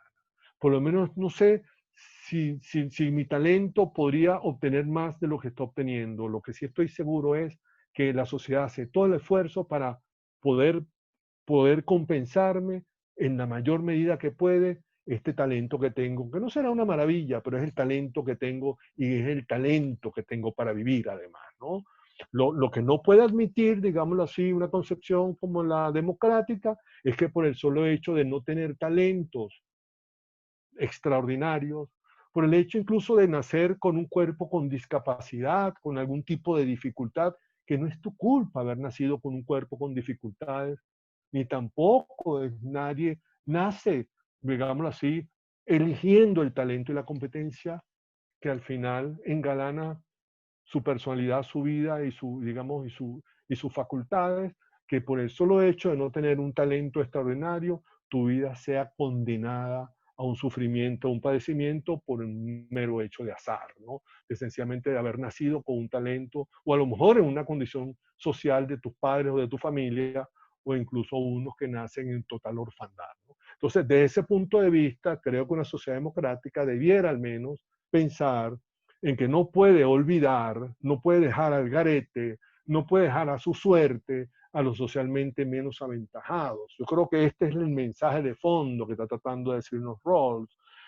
No solamente porque hay un tema estratégico de fondo, ¿no? No solamente un tema estratégico que los socialmente menos aventajados al final pueden cobrar venganza y pueden entonces dar al traste a la democracia e irse detrás de un líder demagogo y producir una sociedad espantosa como la que vivimos en Venezuela, sino que además es totalmente injusto vivir en una sociedad donde tú sabes que puedes tener un orden institucional que haga la vida mucho más humana para los socialmente menos aventajados y quedarte sencillamente en no tocar esa ordenación porque mejor el orden espontáneo y no hacer nada que pueda incluso intervenir para mejorar, aunque sea en un grado, la vida de los socialmente menos aventajados, ¿no? Creo que este es un marco de reflexión que un debate democrático serio de una juventud política que aspira a liderar un país debe por lo menos considerar, ¿no? Por lo menos hay que tener, digamos, no respuestas, pero por lo menos hay que tener meditaciones sobre este asunto, que en Venezuela, como ustedes saben, es un asunto, digamos, medular, ¿no? Medular. Hasta aquí vamos bien, ¿verdad? Wow, ya se me fue casi la hora y media. Dígame. Excelente, excelente. Dígame, José. Muy bien, sigo entonces un ratico más, sigo entonces. El segundo bloque de problemas es la ciudadanía. Y esto es un punto clave importante, jóvenes, que voy a tratar rapidito de razonar con ustedes. Este es un punto muy importante. Porque, como dijimos anteriormente, si bien la democracia no puede desestimar el gran compromiso que tiene, ¿no?, de procurar una sociedad cooperativa, ¿okay?, también sabemos que esa sociedad cooperativa no está hecha solamente de cooperantes. Esto es, la sociedad democrática no está constituida solamente por empresarios y trabajadores, por maestros y estudiantes, o profesores y alumnos, ¿no?, sino que está constituida fundamentalmente por un sujeto, que es el sujeto ciudadano, ¿no? Entonces, este es un marco muy importante porque a veces perdemos de vista este elemento central, porque la sociedad cooperativa que aspira a la sociedad democrática es algo que no la deciden en los institutos académicos de las universidades. No le corresponde, digamos, vamos a decirlo así, en la conferencia episcopal o en los cenáculos religiosos de las iglesias, definir los términos justos de la cooperación. A pesar que tenemos talentos distintos y diversos, intereses distantes, capacidades para intervenir o no, nacemos con unas condiciones sociales y naturales distintas unos de otros. Sin embargo, que es lo extraordinario de la democracia, es que los términos justos de la cooperación no son resultado de una investigación científica. No es que sencillamente vamos a esperar que nos traigan digámoslo así, una investigación para que nos digan precisamente que la ordenación que hace mucho más, vamos a decirlo así, mucho más tolerable la desigualdad social entre nosotros es esta. Sí, nos los pueden traer, pero la razón científica no basta. Todos y cada uno, los socialmente más aventajados y los socialmente menos aventajados, vamos a tener que deliberar y votar por esa sociedad cooperativa. Tenemos que apoyar esa sociedad cooperativa, tenemos que preservar esa sociedad cooperativa, y lo más curioso es que la preservación es políticamente igual entre todos. Entonces, este es un punto segundo lugar, un segundo elemento fundamental. A veces se nos olvida que los grandes problemas de la economía, los grandes compromisos democráticos por la prosperidad y, digamos, por el desarrollo de los talentos y de la riqueza, es un problema político porque nos corresponde a los ciudadanos decidirlo. Y este es el punto clave y medular de este segundo conjunto de instituciones. La democracia no solamente es una sociedad justa de cooperación, sino que es una sociedad justa de cooperación entre ciudadanos libres e iguales. Y aquí la idea de libertad y la idea de la igualdad es lo que priva en la noción de ciudadanía. Esto es, en primer lugar, digamos, la noción de ciudadanía no es una noción, como ustedes ven, religiosa, cultural, económica. Ciudadanía es una categoría política, es una condición política del ser humano, el ser ciudadano, ¿no? De tal manera que desde este punto de vista lo que define la ciudadanía es una condición política, y la condición política se define como política al fin por dos poderes fundamentales, que es el poder de la libertad y el poder de la igualdad. Porque a veces se piensa de que un ciudadano es libre porque el régimen político así se lo permite. O a veces se piensa que un ciudadano es igual a otro porque las leyes así lo establecen, o lo que es igual porque el régimen así lo permite. Pues no, precisamente estamos poniendo los burros detrás de la carreta. Somos ciudadanos precisamente porque nos consideramos con total capacidad, entiéndase bien, nos consideramos, tanto ustedes como yo, estoy convencido que nos consideramos personas totalmente capaces para decidir el plan de vida que queremos realizar en este mundo. ¿Hay alguno aquí en la sala que se siente incapaz de decidir cuál es el plan de vida que quiere vivir en su vida? Se siente incapaz de dirigir su vida, se siente incapaz de decir yo quiero hacer esto con mi vida. ¿Hay alguien en la sala que se siente incapaz de eso? Bueno, el silencio me dice que todos nos sentimos capaces. Precisamente la capacidad de decidir el plan de vida que quiero vivir es lo que precisamente signa este poder fundamental que tiene el ciudadano. Nosotros tenemos que considerarnos unos a otros como personas completamente capaces para decidir la vida que queremos vivir. Y esto es un tema medular. A veces nosotros vemos a los demás y pensamos que la gente no sabe lo que quiere. Pensamos que la gente debería vivir mejor de esta manera porque la gente no sabe muy bien cómo vivir la vida.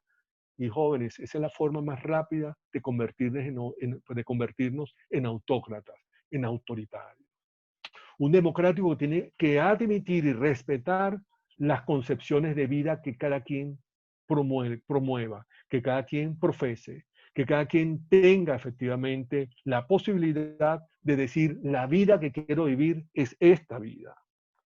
Y esa capacidad de decidir la vida que uno quiere vivir es precisamente la capacidad que desde Kant al menos se concibe como esta maravillosa cualidad moral que es el poder moral de la libertad. Somos libres porque efectivamente nos consideramos personas libres, porque nos consideramos totalmente capaces y facultados para decidir la vida que queremos vivir. Ojo, una cosa es que seamos capaces de decidir la vida que queremos vivir y otra cosa muy distinta es que podamos hacerla, que podamos realizarla, obviamente. Son dos cosas muy distintas. ¿Ok?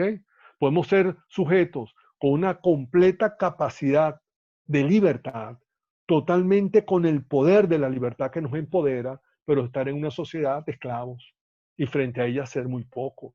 ¿Ok? De tal manera que no confundamos, vamos a decirlo así, la facultad de la libertad como poder moral del ciudadano con respecto a la posibilidad real de ejercer ese poder, ¿no? Son dos cosas muy distintas. Bueno, una sociedad democrática, como concibe a los ciudadanos como personas libres, esto es, con el poder moral que tienen de decidir la vida que quieren vivir, por lo tanto, la democracia y la concepción democrática concibe a las personas, por tanto, como personas que, libres que son, requieren efectivamente de un complejo de instituciones donde esa libertad pueda desplegarse, donde ese plan de vida pueda realizarse.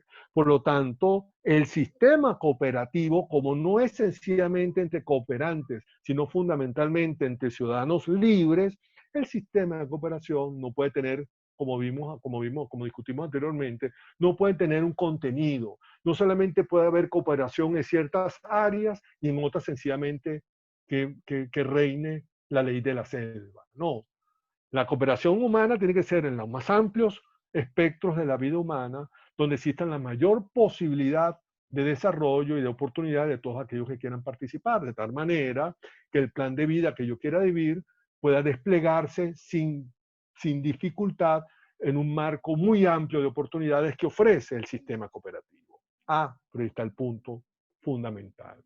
Es muy posible, y esto viene desde Hobbes, la discusión, es muy posible, por supuesto, que quien quiera desarrollar una cooperación en un sentido, que quiera desarrollar un plan de vida, puede, por supuesto, tener la dificultad de truncarse con otra persona que quiera meter otro plan de vida. Es decir, hay planes de vida que pueden chocar entre sí. Hay concepciones, hay deseos, hay proyectos de vida que pueden tener disputas entre ellas, pueden competir entre ellas, inclusive las competencias pueden ser antagónicas entre sí. De tal manera que ese es el segundo marco. Somos ciudadanos porque tenemos la plena competencia para decidir nuestros planes de vida, pero también tenemos la facultad moral de tener un sentido de lo justo.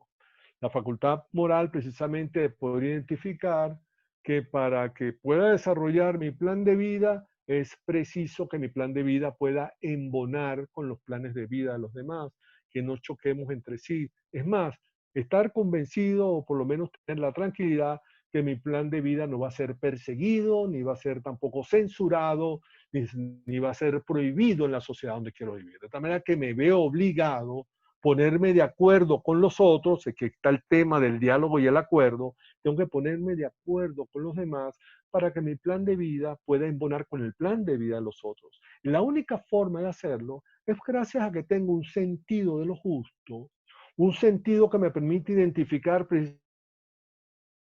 precisamente ¿Cuáles reglas, cuáles prácticas, cuáles normas son las necesarias? ¿Cuáles reglas de juegos tenemos que acordar entre todos para que cada quien pueda desarrollar el plan de vida que quiere vivir sin menoscabarnos, sin interferirnos, sin limitarnos, sin interrumpirnos unos a otros?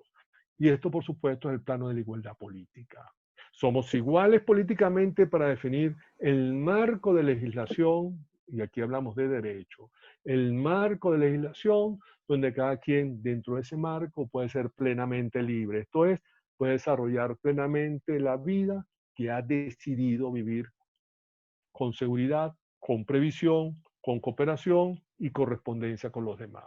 Ese, digamos, es el plano fundamental donde se construye los marcos de la libertad individual y los marcos de la igualdad política, que son los dos grandes poderes morales de la ciudadanía y que se desprenden efectivamente de las facultades de razón racional y de razonabilidad que tenemos los sujetos como seres humanos. De tal manera que, desde este punto de vista, vamos a decirlo así, el marco de desarrollo de este sistema cooperativo tiene este componente adicional, que la cooperación es entre ciudadanos libres e iguales, esto es, sujetos que se sienten capaces de desarrollar un plan de vida cooperativamente y además se sienten con plenas facultades para decidir junto a los demás, claro está, cuáles son las reglas y la legislación que va a regir no solamente la cooperación humana, sino que va a hacer posible que yo pueda vivir la vida que quiero vivir, que eso es lo maravilloso de la libertad individual, de acuerdo con los rangos de igualdad política que vamos a decidir en un marco de legislación, como democráticamente sabemos, que se realiza a través de las instituciones que están establecidas para el efecto, como son la legislación y los organismos que, a través de la legislación, los ciudadanos se ponen de acuerdo para articular esas reglas, como son los procesos electorales que eligen curules en un congreso y como el Parlamento debate y discute sus legislaciones. ¿Y qué es lo que es la legislación? Es precisamente eso.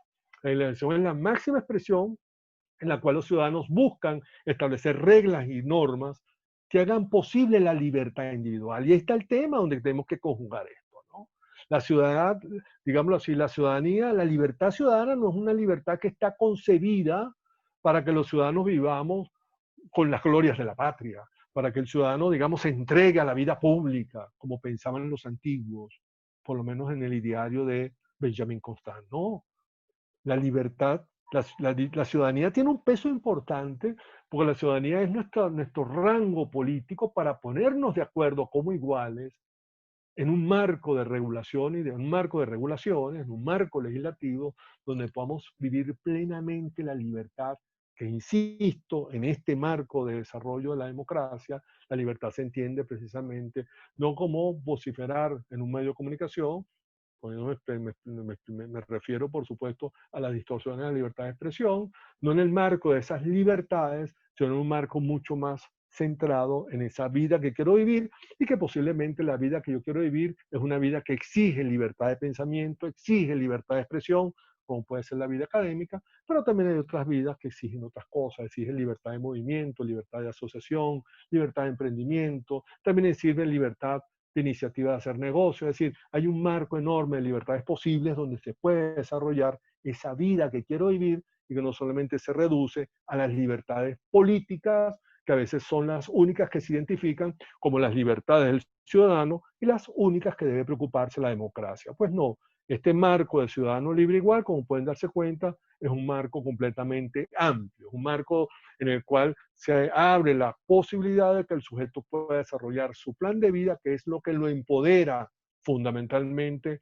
como una persona a ser tomada en cuenta, y es tomada en cuenta además porque esa persona que tiene plena facultad de hombre libre, de mujer libre, es una persona libre porque decide su plan de vida, no viene un tercero a imponérsela, tiene también la facultad para intervenir en los asuntos públicos, tiene la facultad para hacer valer ese punto de vista individual en los asuntos públicos, tiene la facultad de hacer todo lo posible para que la legislación, las reglas acordadas, también contemplen su plan de vida como un plan digno, como un plan de vida plausible, como una forma de vida que también puede ser satisfactoria, no solamente para él, sino a todos aquellos que quieran vivir como él. De tal manera que este es el marco general donde se construye esto. Y rapidito paso al último elemento, que es el elemento de la tolerancia y el pluralismo, porque no solamente se trata de ciudadanos libres iguales, Sino que se trata de unos Profesor, ciudadanos. disculpe, le quisiera hacer una pregunta. Venga, bienvenido, así descansa un ratico. Eh, Venga. sí, porque quería preguntarle que en el contexto de la sociedad posmoderna, donde a veces los criterios éticos se manejan con cierto relativismo, ¿cómo puede evitar una sociedad democrática, evita que esa libertad que tienen los ciudadanos como derechos fundamentales derive en un libertinaje? Por ejemplo, a mí sí me llama la atención mucho el caso en varios países europeos que se está manejando una legislación a favor de la gestación subrogada con fines de lucro, ¿no? Es decir, un sujeto le paga a una mujer para que consiga un hijo y este le paga para los mantenimientos de los gastos y a su vez la mujer obtiene un lucro para entregar a su hijo. O sea, que de alguna otra forma se ve que la vida humana se está viendo como un objeto de comercio, ¿no? Entonces, ¿cómo hace esa sociedad democrática para evitar esas reglas de imposiciones o esas reglas de autoritarismo, llegar a esos consensos morales y evitar de que esa libertad derive en un libertinaje? Mire, esa es la pregunta medular, creo yo, ¿no? Y es la pregunta que comparto plenamente la pregunta. Es decir, es una pregunta, Wolfgang, ¿verdad? Es una pregunta muy especial. Creo que es Wolfgang el que intervino. Correcto. Ah, ok. Bueno, mira, Wolfgang, muy importante porque precisamente una de las diferencias que tengo yo que tengo con Rawls, yo estoy escribiendo de Rawls y tengo tiempo en eso, pero una de las diferencias que tengo con Rawls y con los Rawlsianos, con otros como él, es que ellos tratan de, vamos a decirlo así, en su marco de pluralidad, en su marco, digamos, de diversidad, que es lo que estamos ahorita en el tema de la tolerancia, ellos a veces tratan de concebir la democracia como un ideario que está eximido de tipificar formas de vida buena.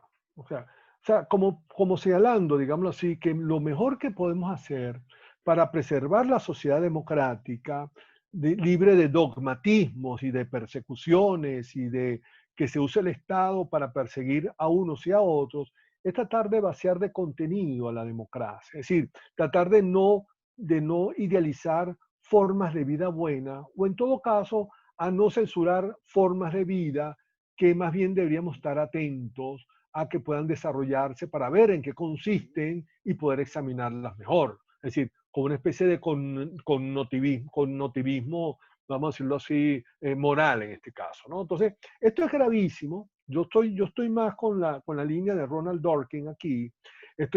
Me gusta más la idea, o pienso más la idea, que no, que digamos, que una nación como nosotros, por ejemplo, tenemos la posibilidad, al menos quienes estamos más comprometidos con los derechos humanos, más comprometidos con la dignidad humana, más comprometidos incluso con la idea de persona, que tenemos la posibilidad al menos de someter a debate público y bajo buenos argumentos, y en lo contrario estaríamos dispuestos a ser convencidos si los argumentos de la contraparte así nos lo dicen, estas formas de vida que efectivamente yo tampoco estaría dispuesto a admitir, ¿no? Es decir, que ahora se tiende, por ejemplo, en algunas tendencias, he visto en estos días, hace poco, un estudiante, un joven amigo estudiante me decía que estos días en un museo hubo una protesta y unas mujeres decidieron, digamos, desnudarse la parte superior del torso para mostrar, por supuesto, los senos al público. Hicieron, digamos, un espectáculo allí en un museo un museo muy histórico, no me acuerdo el nombre ahorita, no es el Louvre, pero es algo parecido al Louvre en París. Hicieron ese tipo de exposición como una especie de protesta porque ellas piensan que estamos en una sociedad mamocéntrica donde las industrias han hecho que los senos sean concebidos como objetos sexuales y ellas por supuesto están rechazando esto. Bueno, mira, en fin, hay tendencias que se están desarrollando y creo que estas expresiones como la que tú mencionas de los vientres de alquiler y otras formas que uno se queda sorprendido. Hemos visto muy recientemente también tendencias en tratar de hacer de la pederastria una preferencia sexual legítima. Entonces, claro, desde estos puntos de vista uno a veces se sorprende, ¿no? Porque lo que nos muestra esto es que la democracia no puede ser relativista, ¿sabes? Esto es lo que nos está mostrando esto, es que una cosa es la diversidad y la pluralidad de puntos de vista, y otra cosa es que todo vale igual, ¿no? O sea, hay que afirmar más bien una sociedad democrática, como por lo menos se concibe en estos términos, es una sociedad donde se reafirma no todo vale igual. No es lo mismo las relaciones entre dos personas adultas que las relaciones entre un adulto y un niño de 11 años. No es lo mismo. Tampoco todo vale, ¿no? De tal manera que esta discusión habría que darla, pero ¿cómo se da mejor esa discusión, Wolfgang? Digamos, en el seno de una sociedad, digamos, donde estos debates sean posibles. Bueno, una sociedad que por lo menos tiene resuelto algunos aspectos básicos. Una sociedad que por lo menos tiene más o menos ya una cierta estructura básica, donde se dan sistemas cooperativos más o menos, a lo mejor si no en todas las áreas, por lo menos en las áreas mucho más sensibles y de mayor alcance, digamos, demográfico de una sociedad, ¿no? Donde hay sistemas cooperativos importantes en la manufactura, en el comercio, en la industria, pero también en el campo de la minería, es decir, en los campos de la economía, sistemas cooperativos también importantes, en el plano de la educación, en los planos donde efectivamente uno puede identificar que la sociedad cruza demográficamente en buena parte, ¿no? Por lo menos hay un marco cooperativo importante, donde tenemos un Estado de Derecho, una legislación que tiene, digamos, cierto soporte, donde la ciudadanía se ejerce efectivamente no solamente por quienes pasan a través de esos sistemas legislativos y judiciales del Estado de Derecho, sino sobre todo la ciudadanía se preserva más por los funcionarios y quienes están a cargo del funcionamiento de esa institución. De manera que necesitaríamos tener un conjunto de cosas básicas para poder entonces debatir estos aspectos.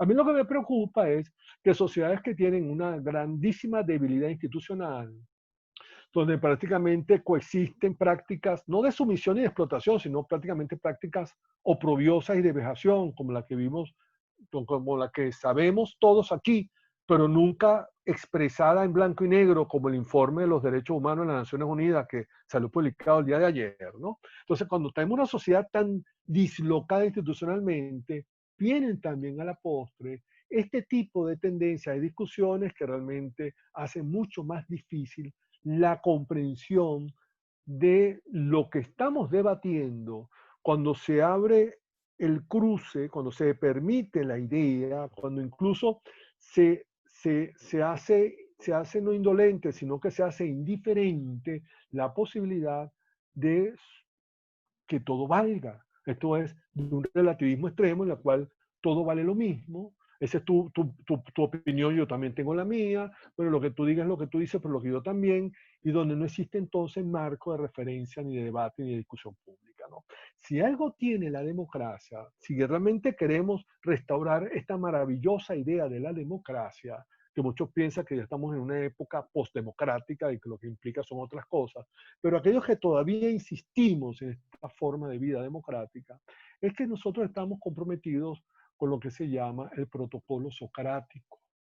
Cuando digo el protocolo socrático, estamos de una forma comprometidos a considerar que nadie en una sociedad democrática tiene la razón en todas las cosas, que precisamente la verdad democrática es una verdad que se construye socialmente, pero que esa construcción de la verdad democrática, es decir, vamos a decirlo de esta manera, cuando digo que se construye socialmente, significa en buena medida que lo que persigue la democracia, como dice Richard Rorty, no es, digamos, la verdad, vamos a decirlo así, sino que la democracia tiene otra prioridad, que no es la verdad, sino más bien lo justo, lo equitativo, lo correcto, e incluso Richard Rorty considera lo conveniente. Estamos hablando de uno de los filósofos más exponentes del pragmatismo norteamericano.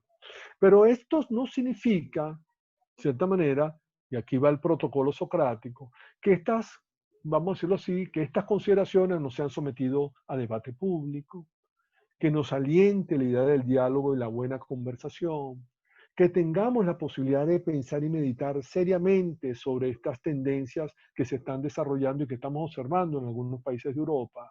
Pero además, cómo estas tendencias, que no estamos en Europa, sino aquí en Venezuela, cómo estas tendencias pueden más bien presentarnos ejemplos para reflexionar sobre nuestras propias carencias y también nuestros propios extremismos desde este punto de vista. De la manera que reconstruir, digamos, repensar la democracia en Venezuela como un sistema complejo de instituciones significa también, Wolfgang, y lo que voy a decir va a ser sujeto de polémica seguramente, pero también implica tomar posiciones sobre qué vida no podemos tolerar, qué vida no podemos admitir. Y esto hay que hacerlo de entrada. Y esto es clave y fundamental. Porque si ven en el punto 1, si bien la sociedad democrática es una sociedad plural, se define fundamentalmente plural, no solamente diversidad de intereses, sino sobre todo plural, esto es diversidad de creencias, diversidad de valores, diversidad de puntos de vista, diversidades religiosas, morales y filosóficas, dice Rawls, pero también diversidades políticas también.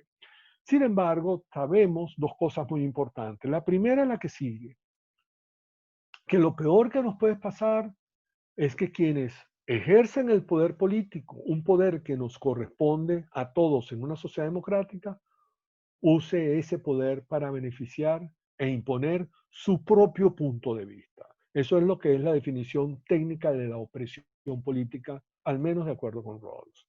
O desde Rawls se concibe la opresión política en esos términos. Entonces, en primer lugar, el gran reto que tenemos es, ojo, cuidado si quien ejerce el poder lo asume para imponer su propio punto de vista. Eso lo hemos visto desde Chávez para acá con mucha tristeza. Pero por el otro lado también tenemos que admitir que eso no significa en buena medida que quienes ejercen el poder, quienes administran el Estado, y con eso me refiero a la legislación, tampoco entonces va a permitir cualquier punto de vista. Como no tiene un punto de vista especial para imponerle a la sociedad, entonces cabe cualquier punto de vista y tolera cualquier punto de vista. Este es un debate importante que hay que hacer. Y como yo soy siempre inclinado a considerar los mínimos y no los máximos, antes de ofrecerle a la sociedad, vamos a decirlo así, una lista de formas de vida buena que podríamos admitir y aplaudir en Venezuela, prefiero al menos, con mucha más modestia, con precaución y siempre para someterla a debate público con los mejores términos y las mejores maneras de oír, someter una lista de formas de vida que considero que no pueden ser toleradas en Venezuela, ¿no? Entonces, claro, ahí hay una gran discusión.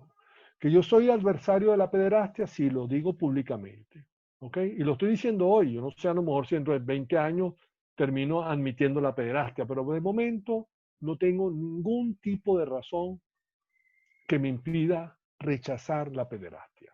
De tal manera que yo no quisiera que en Venezuela, vamos a decirlo así, se permitiera la pederastia como relación humana.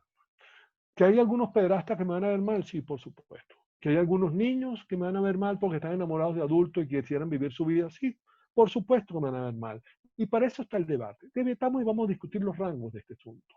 Lo que no podemos admitir, lo que no podemos hacer, perdón, Wolfgang, en cuanto prosigo, lo que no podemos admitir es hacernos la vista gorda. Decir, bueno, mira, como todo es relativo, no, perdóname. Si algo caracteriza la vida política en una democracia, es que la vida política democrática apuesta por una forma de vida. Apuesta por una forma de vida en la cual los asuntos públicos se debaten públicamente, en la cual se examinan y se debaten los asuntos usando buenas razones para ello, en la cual el público participa, en la cual los medios de comunicación expresan opinión pública, en la cual incluso cuando hay materias muy controvertidas se va a escrutinio para que sea el gran número quien decida hacia qué dirección la cuestión debe dirigir la controversia. E incluso cuando es así, hay hasta instancias en las cuales nosotros podemos apelar esa decisión mayoritaria, como son las altas cortes supremas de justicia, donde estas decisiones incluso son sometidas a reconsideración. Es decir, la democracia apuesta por una sociedad abierta al diálogo, abierta a la discusión, pero por buenas razones. No sencillamente porque es mi capricho y como tú tienes tu punto de vista, yo tengo el mío, y aquí todo es relativo y todo vale. No, la democracia no apuesta a ese tipo de vida. La democracia apuesta a un tipo de vida fuerte. Esto es, apuesta a un tipo de sociedad donde aquellos ciudadanos que quieran promover un plan de vida tengan buenas razones para promoverlo y cuando lo hagan, expresen esas buenas razones, convenciendo o persuadiendo a los demás que su plan de vida es un plan de vida a tener en cuenta, tan digno como también tienen los demás sus respectivos planes de vida. Para cerrar tu pregunta, hace apenas 30 o 40 años era impensable el matrimonio entre personas del mismo sexo. Impensable el matrimonio entre personas del mismo sexo. Hace apenas unos 20 años era impensable que los niños de 8 y 10 años, acompañados por sus padres, con toda la legislación de respaldo, inclusive con comunidades educativas dispuestas comprensivamente a admitirlos y apoyarlos, decía, era impensable hace 20 años que niños de 8 o 10 años descubran que su constitución, que su preferencia sexual no se corresponde con su estructura orgánica de su sexualidad. Y son niños que participan en escuelas de heterosexuales o donde no hay, digamos, una preferencia sexual y los heterosexuales los admiten como niños que están en ese marco de transgénero y están allí.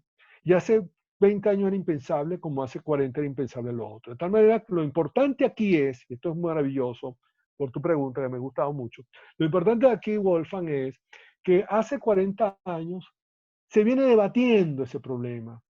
Y cada vez hay mejores razones, al menos, para no impedir que dos personas del mismo sexo puedan precisamente declararse su amor públicamente, contraer matrimonio y preservar los frutos de la comunidad conyugal de mutua responsabilidad y, por supuesto, de mutua garantía, como establece el matrimonio y se lo establece, digamos, como institución matrimonial, que uno no podría decir como efectivamente son los heterosexuales, pero sí desde el punto de vista matrimonial con respecto a lo que es este campo. De manera que es un campo maravilloso.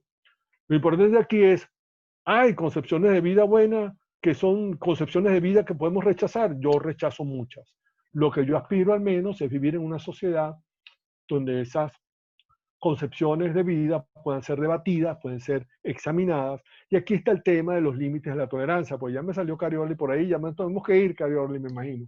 Pero bueno, desde ese punto de vista hay que entender el tema del límite de la tolerancia, porque efectivamente si hay algo que no podemos tolerar es a los intolerantes, ¿no? Y esto es un marco importante a tener en cuenta y a no perder de vista. Tenemos efectivamente, ¿ok?, la posibilidad de vivir en un rango de tolerancia donde hay diversidad y pluralismo, pero entendiendo efectivamente que la sociedad democrática es una sociedad que está dispuesta a revisar razones, a examinar puntos de vista, a debatirlos entre sí, a considerar efectivamente cuáles son los fundamentos, los valores, los principios que justifican y acompañan una vida o un propósito de vida, y también examinar con mucho detenimiento y sin fanatismo ni prejuicios las consecuencias que esa forma de vida también puede producir, no solamente para quien la quiere vivir, sino también para con los demás.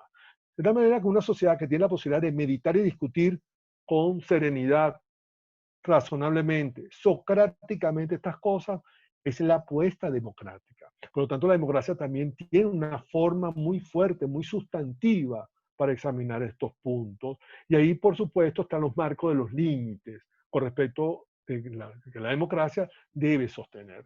No podemos, una sociedad democrática en estos términos, puede, de cierta manera, tolerar, digamos, una sociedad a grupos sociales que quieran precisamente promover un tipo de sociedad que terminen a los seres humanos por condición religiosa, por creencias políticas o incluso por color de piel, ¿no?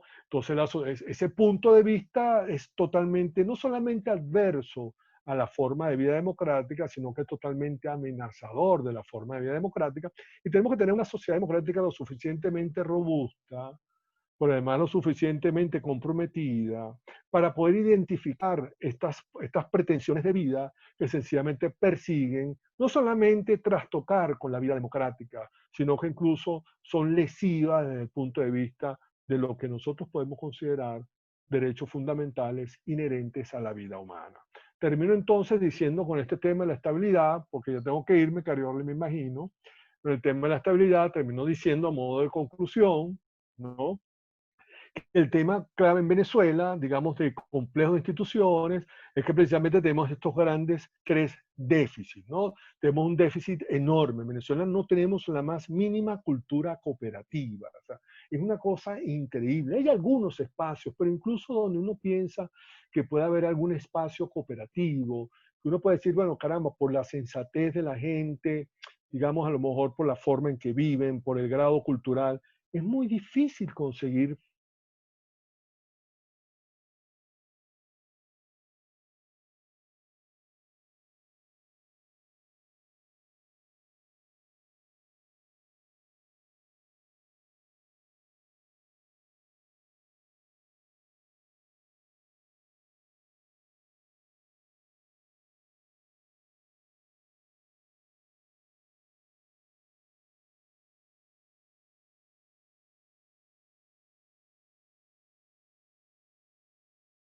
estatal o gubernamental de tratar de poner controles para que esto no suceda, ¿no? De poner fiscales, controles, reglas, fijaciones de precios. Es decir, digamos, la reacción gubernamental explica bastante bien también la cultura de fondo que promueve formas de creación de riqueza, formas de creación y de producción y distribución de bienes y servicios en Venezuela, es decir, formas de constituir estos tejidos de cooperación que realmente no se expresan cooperativamente, sino más bien que se expresan expoliativamente. Aquí tenemos una gran tarea, esto es enorme, esto se pierde de lujo y como ustedes pueden darse cuenta, este es digamos, este es como las bases fundamentales de la democracia, ¿no? Tú puedes tener arriba un conjunto de instituciones, vamos a decirlo así, en marcos de la ciudadanía, que preservan la ciudadanía y que preservan el pluralismo, digámoslo así, ¿no? Puedes tener un parlamento por adjudicación donde se expresen políticamente las preferencias de los electores, puedes tener inclusive una gran diversidad de asociaciones civiles y de gremios, sindicatos, grupos empresariales, es decir, corporaciones, y puedes tener un marco bien amplio de pluralidad y de diversidad de intereses organizado y ordenado. Y puedes tener una ciudadanía más o menos que se pueda expresar políticamente y que tenga vocería y tenga participación. Pero si la estructura de fondo, esta estructura fundamental, no es un sistema justo de cooperación social, sino un sistema expoliativo, con tendencias de sumisión y de explotación en algunos casos. Es decir, arriba lo que te va a suceder es lo peor, ¿no? Esto se refleja de una manera tremenda. Vas a empezar entonces a ver en los partidos relaciones de patronazgo, relaciones de compadraje, relaciones, digámoslo así, ¿sabes? Relaciones caporales, ¿no? En vez de de líderes políticos vas a tener jefes o caporales de partido. Así, esto se va reflejando de una manera tremenda. Por lo tanto, el gran reto de reflexión, que es un reto que tengo yo los últimos 2 años, está dirigido fundamentalmente a tratar de comprender en buena medida estas raíces culturales de fondo que existen en el país, porque es las únicas que tenemos para tratar de desde ahí restaurar qué podemos estimular, qué prácticas realizamos en Venezuela con mucha familiaridad, con mucha habitualidad, que pueden identificarse como prácticas cooperativas, ¿no? Que tenemos muchas, ojo, en Venezuela tenemos muchas prácticas prácticamente imperceptibles, pero prácticas que son sumamente cooperativas, ¿no? Que a veces se expresa la gente en el argot popular, dice, oye, el venezolano siempre te da un vasito de agua, el venezolano siempre te ayuda donde esté. Es decir, hay como una especie de hábitos que se identifican y esto es un trabajo enorme. Hay 2 o 3 psicólogos sociales que están trabajando en eso, muy amigos míos. Ahorita nos vamos a encontrar en unos Zoom que vamos a realizar la semana que viene, que están tratando de identificar estos rasgos, porque mis queridos amigos, si no logramos en Venezuela, que por supuesto, si estamos viendo estas cosas porque Venezuela nos duele en el alma, estén aquí en Venezuela algunos de ustedes o no, es porque realmente tenemos que lograr una cultura cooperativa que cada vez uno la ve más lejos, ¿no? La dinámica de la crisis, la pandemia, a veces lo que muestra más bien es que la gente está en una situación prejobsiana, ¿no? Cada quien está tratando de ver cómo obtiene lo poquito mejor que puede, y sin embargo, a pesar de todo eso, hay prácticas cooperativas como esta. Nos reunió hoy la gente de Más Ciudadanos, que nos ha reunido para tener este encuentro tan maravilloso, permitirme a mí estar aquí de lo lindo humano disertando con ustedes. Carioli, ya te doy la palabra, ya la ves, ya vi la manito, y desde ese punto de vista, bueno, seguir trabajando con ustedes en este marco. Pero este punto es clave, termino entonces con esto, este punto es muy importante, no lo perdamos de vista, son tres grandes complejos institucionales que hay que tener en cuenta. Por lo general siempre nos referimos a la ciudadanía y a las instituciones políticas, pero las instituciones sociales y sobre todo las cooperativas son las que a mí más me preocupan y son las que veo con más alarma de cómo alcanzar esto, cómo lograr un sistema cooperativo en Venezuela que tenga al menos un rasgo de justicia. Cari Orly. Bueno, profesor, muchísimas gracias. Yo creo que esta es una clase no solo bastante interesante, sino que toma incluso más de 2 horas. Ya muchos acá que también estamos en el diplomado tenemos la experiencia, porque es una clase, como ya dije, no solo interesante, sino también bastante amplia, pero sin duda alguna vale la pena discutirla, analizarla y reflexionarla. Así que yo creo que, bueno, cerramos esta 9ª edición de Hablan los Jóvenes con broche de oro. Sin duda alguna, muchísimas gracias de nuevo desde Más Ciudadanos por aceptar siempre nuestra invitación, por estar siempre tan dispuesto y tan abierto a todas las solicitudes que le hacemos llegar desde este programa, no solo en esta edición, sino en las pasadas. Así que bueno, desde Más Ciudadanos.